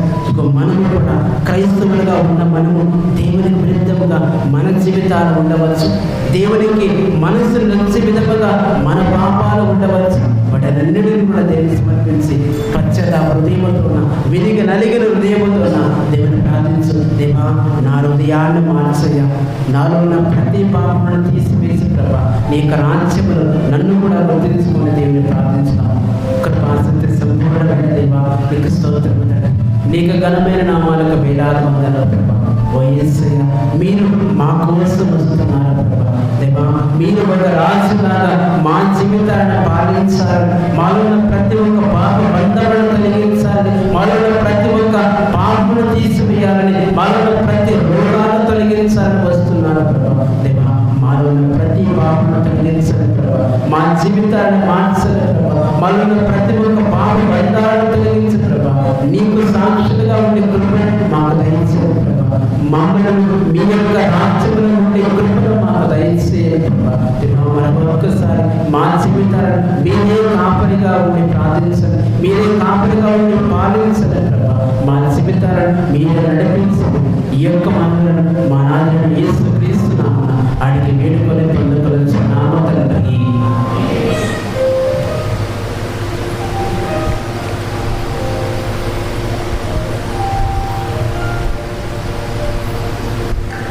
లేచి నిలబడతాం, మన యొక్క విశ్వాసాన్ని ప్రకటిస్తాం. పరలోకమును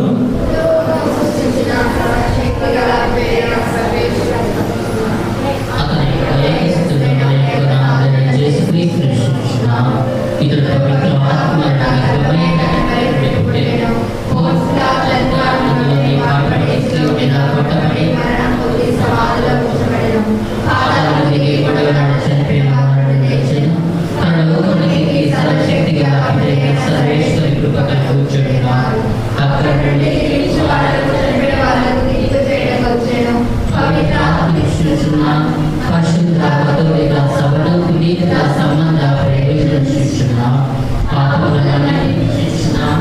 శరీరం యొక్క నిత్య జీవన శిక్షణ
స్వామి జీవాద్య ప్రేరణలు స్పందించిన హృదయం సమర్పించిన ప్రభు ఈ బలిలో. సహోదరి సహోదరులారా, నేనును మీరును అర్పించుచున్న ఈ బలి సర్వశక్తి గలగతైన సర్వేశ్వరునికి అంగీకారమగినట్లు ప్రార్థింపము.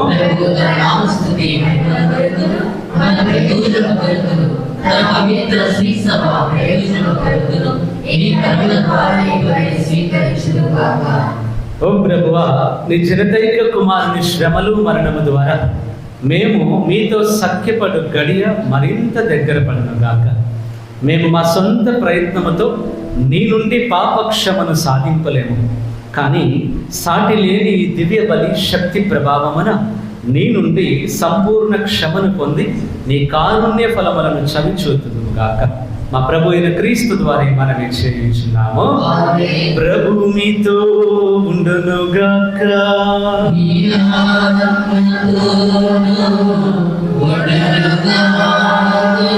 మీ మనస్సులను ఉన్నతమునకు త్రిప్పండి.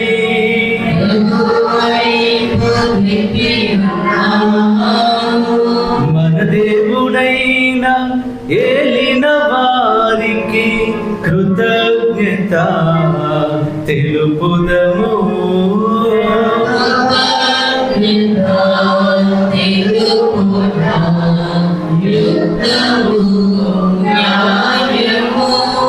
ప్రభు అయిన దేవ, భావన పిత, సర్వశక్తి గల నిత్య సర్వేశ్వర, మేము ఎల్లప్పుడూ ఇచ్చుటను నీకు కృతజ్ఞతావందనములు మా ప్రభు అయిన క్రీస్తు ద్వారా చెల్లించుట యుక్తము, న్యాయము, ధర్మము, రక్షణదాయకం. ఏలైనా క్రీస్తు నిర్దోషి ఉండి పాపాదముల కొరకు బుద్ధిపూర్వకముగా బాధలను అనుభవించారు. దోషులను రక్షించుట కొరకు అన్యాయపు శిక్షను అంగీకరించారు. అతని మరణం మా పాపములను క్షాళన చేశాను. అతని ఉత్థానం మా విముక్త ధనమును చెల్లించాను. కావున పరలోక ధనములన్నింటితో ఏకమై నిరతము నిన్ను స్తుతించుచు నీ మహావైభవమును కొనియాడుట ఎట్లనగా,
పవన పిత, నీవు నిక్కముగా పవిత్రుడవు. నీ సృష్టి అంతయు నిన్ను స్తుతించుట యుక్తం. ఎలైనా నీ కుమారుడును మా ప్రభువునైన యేసు క్రీస్తు ద్వారా పవిత్రాత్మ ప్రభావము వలన సమస్తమునకు జీవము పోసి పవిత్రపరచుచున్నావు. ప్రపంచమాద్యంతము సూర్యోదయము నుండి సూర్యాస్తమయము వరకు నీ నామమునకు నిర్మలమైన బలిని అర్పించుటకై ప్రజలను నిరతము పిలుచుచున్నావు. కావున ఓ ప్రభువా, ఈ కానుకలను నీ సముఖమునకు తెచ్చి ఉన్నాము. పవిత్రాత్మ ద్వారా వీరిని పవిత్రపరచ బ్రతిమాలుకొనుచున్నాము.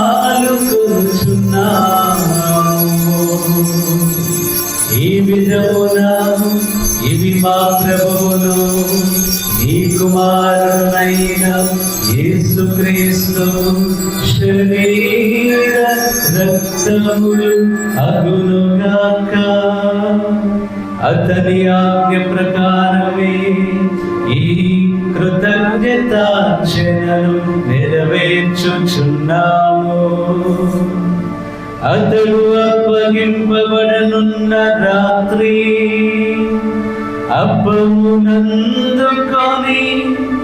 మీకు కృతజ్ఞతా వందనములు చెప్పి స్తుతించి త్రుంచి శిష్యులకిచ్చుచు ఇట్లా నేను,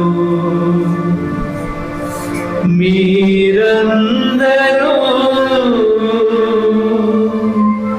దేనిని తీసుకొని భుజింపుము.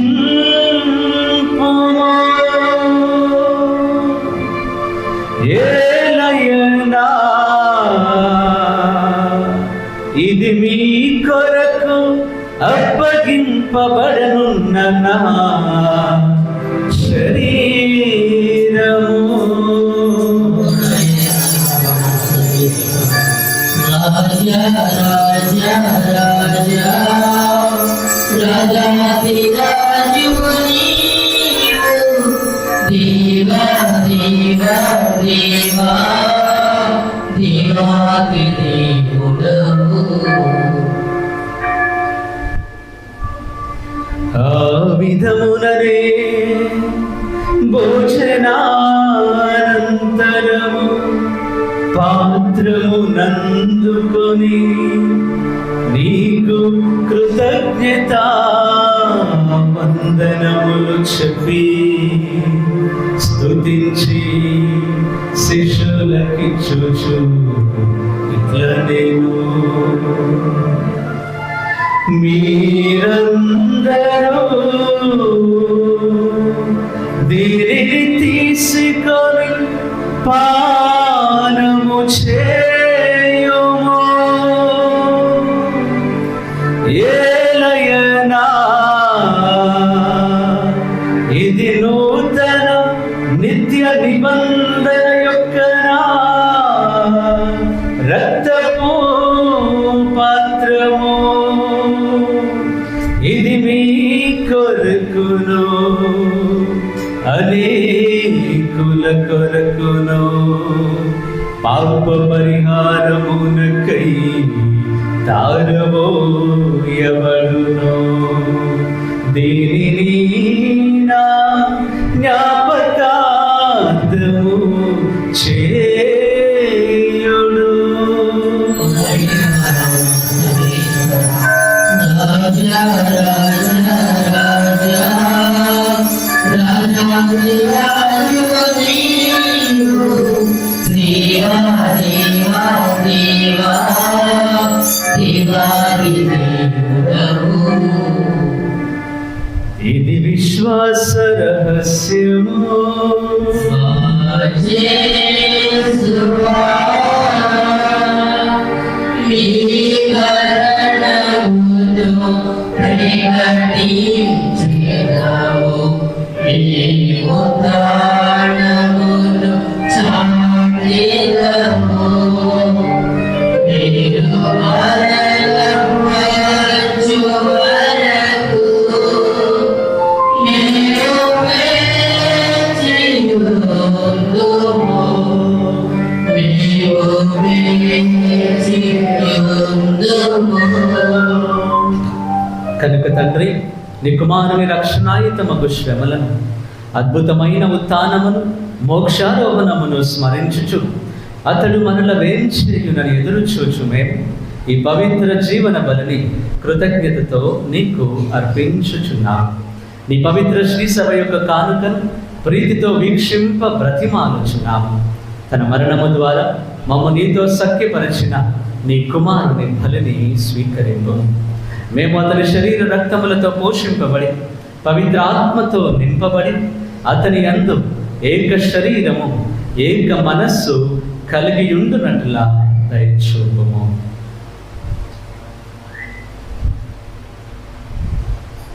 అతడు మమ్ము నీకు నిత్యార్పణముగా రూపొందించుడుగాక. నీవు ఎన్నుకొనిన పుణ్యాత్మలతోనూ ముఖ్యముగా పవిత్ర కన్యయు దేవమాత అయిన మరియమాతతోనూ ధన్యులైన నీ అపోస్తలులతోనూ వేద సాక్షులతోనూ సకల పునీతులతో పాటు మమ్మును మోక్ష భాగ్యమునకు వారసులను చేయి.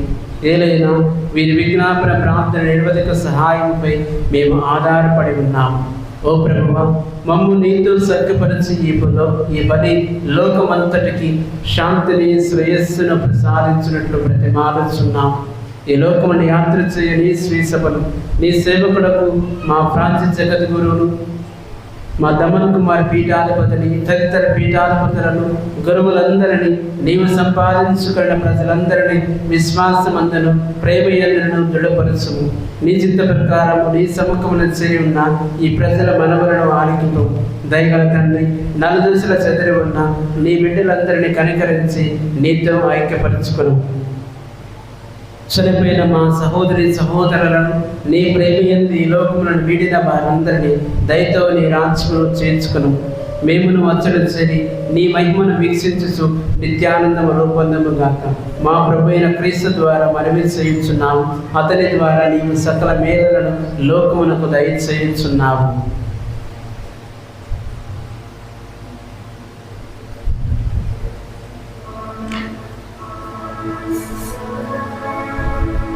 క్రీస్తు ద్వారా క్రీస్తుతో క్రీస్తునందు సర్వశక్తి గల పితయైన సర్వేశ్వరా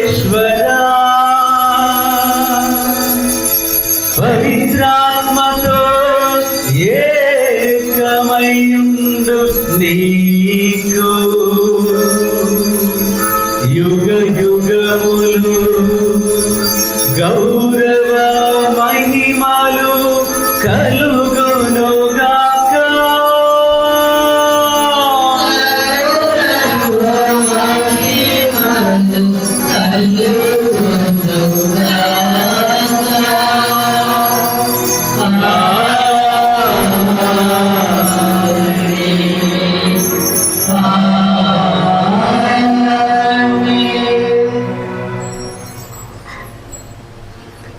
నిలబడతా. ఈరోజు రాజుగా మన మధ్యలోనికి క్రీస్తు రాజుగా వచ్చినటువంటి గొప్ప దేవుడు, శాంతి కొరకు వచ్చినటువంటి దేవుడు మన అందరి కుటుంబాలలో ఆ శాంతి సమాధానాన్ని నెలకొల్పాలి, ఉండాలి అని ఆ ప్రభునికి రెండు చేతుల పైకి లేపి ప్రార్థిస్తాం. పరలోకమందున్న మా తండ్రి,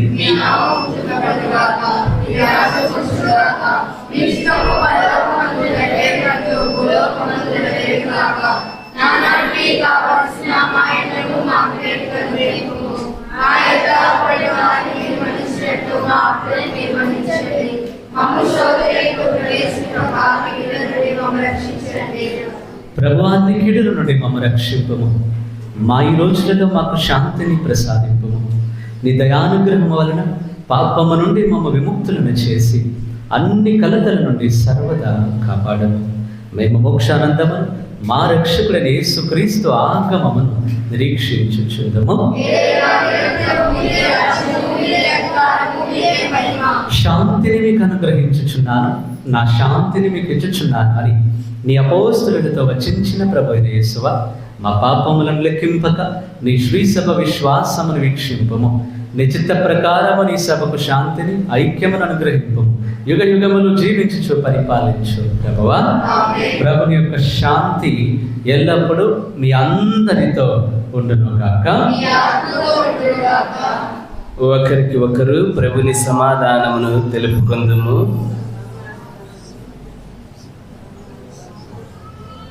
సర్వేశ్వరుని గరిపిల్ల లోక పాపములు భరించిన ప్రభువా మాకు దయచూపండి.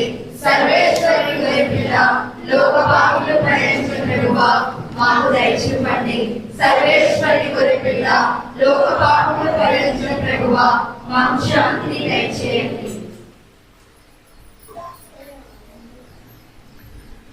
ఇదిగో సర్వేశ్వరుని గొర్రె పిల్ల, ఇదిగో లోక పాపములను పరిహరించు ప్రభు, మనందరి కొరకు మరణిస్తాను అని తెలిసి కూడా యెరూషలేములోనికి ప్రవేశిస్తున్నటువంటి గొప్ప దేవుడు.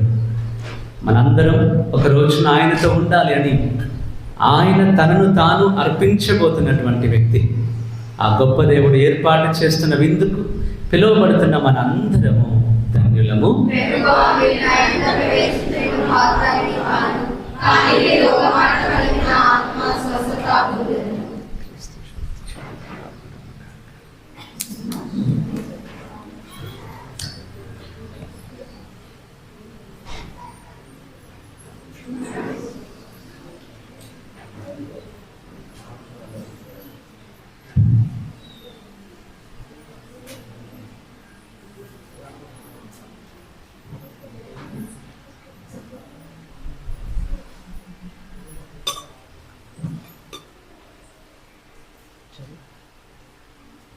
నీవు నాతో ఉన్నావయ్యా, నాకు భయమేల నా యేసయ్యా.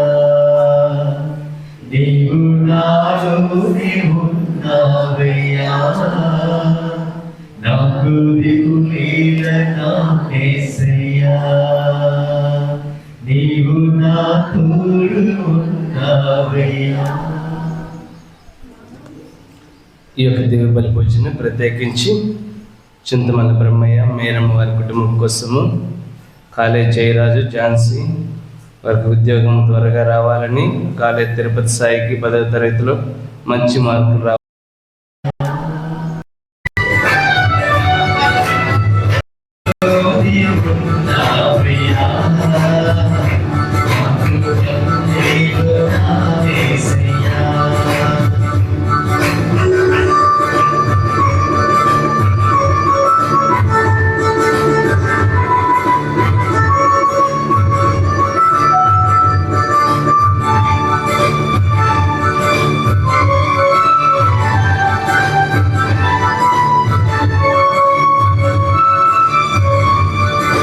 కష్ట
ధైర్యం వచ్చావు నేనే సత్యవంత దేవా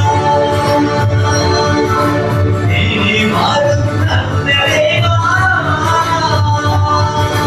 నేనే సత్యవంత దేవా నేనే మార్గం అన్న దేవా నేనే జీవము అని పలికిన దేవా నేనే జీవము అని పలికిన దేవా దేవా దేవా నీకే స్తోత్రము దేవా దేవా నీకే స్తోత్రము దేవా దేవా నీకే స్తోత్రము దేవా దేవా నీకే స్తోత్రము నీకు నా తోడు ఉన్నావయ్యా నాకు బయలుదేరిన నా యేసయ్యా నీకు నాలోనే ఉన్నావయ్యా నాకు దిగులేన నా యేసయ్యా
పాపం పానము చేసిననే తప్ప ఈ పాత్రము నా నుండి తొలగిపోవ సాధ్యము కాని ఎడల నీ చిత్తమే నెరవేరనేమో. ప్రార్థించుదము. ఓ ప్రభువా, పరమవరములతో పోషింపబడిన మేము నిన్ను దీనతతో ప్రార్థించుచున్నాము. నీ కుమారుని మరణము ద్వారా మా విశ్వాసమునకు తగిన ఫలమును పొందగలమను నమ్మకమును మా యందు వికసింపజేసితివి. ఆ విధముగానే అతని ఉత్థానము ద్వారా నీవు మమ్ము చేర్చదలచిన గమ్యమునకు నడిపింపు. మా ప్రభు అయిన క్రీస్తు ద్వారా ఈ మనవి చేయుచున్నాము. ప్రభువు మీతో ఉండునుగాక.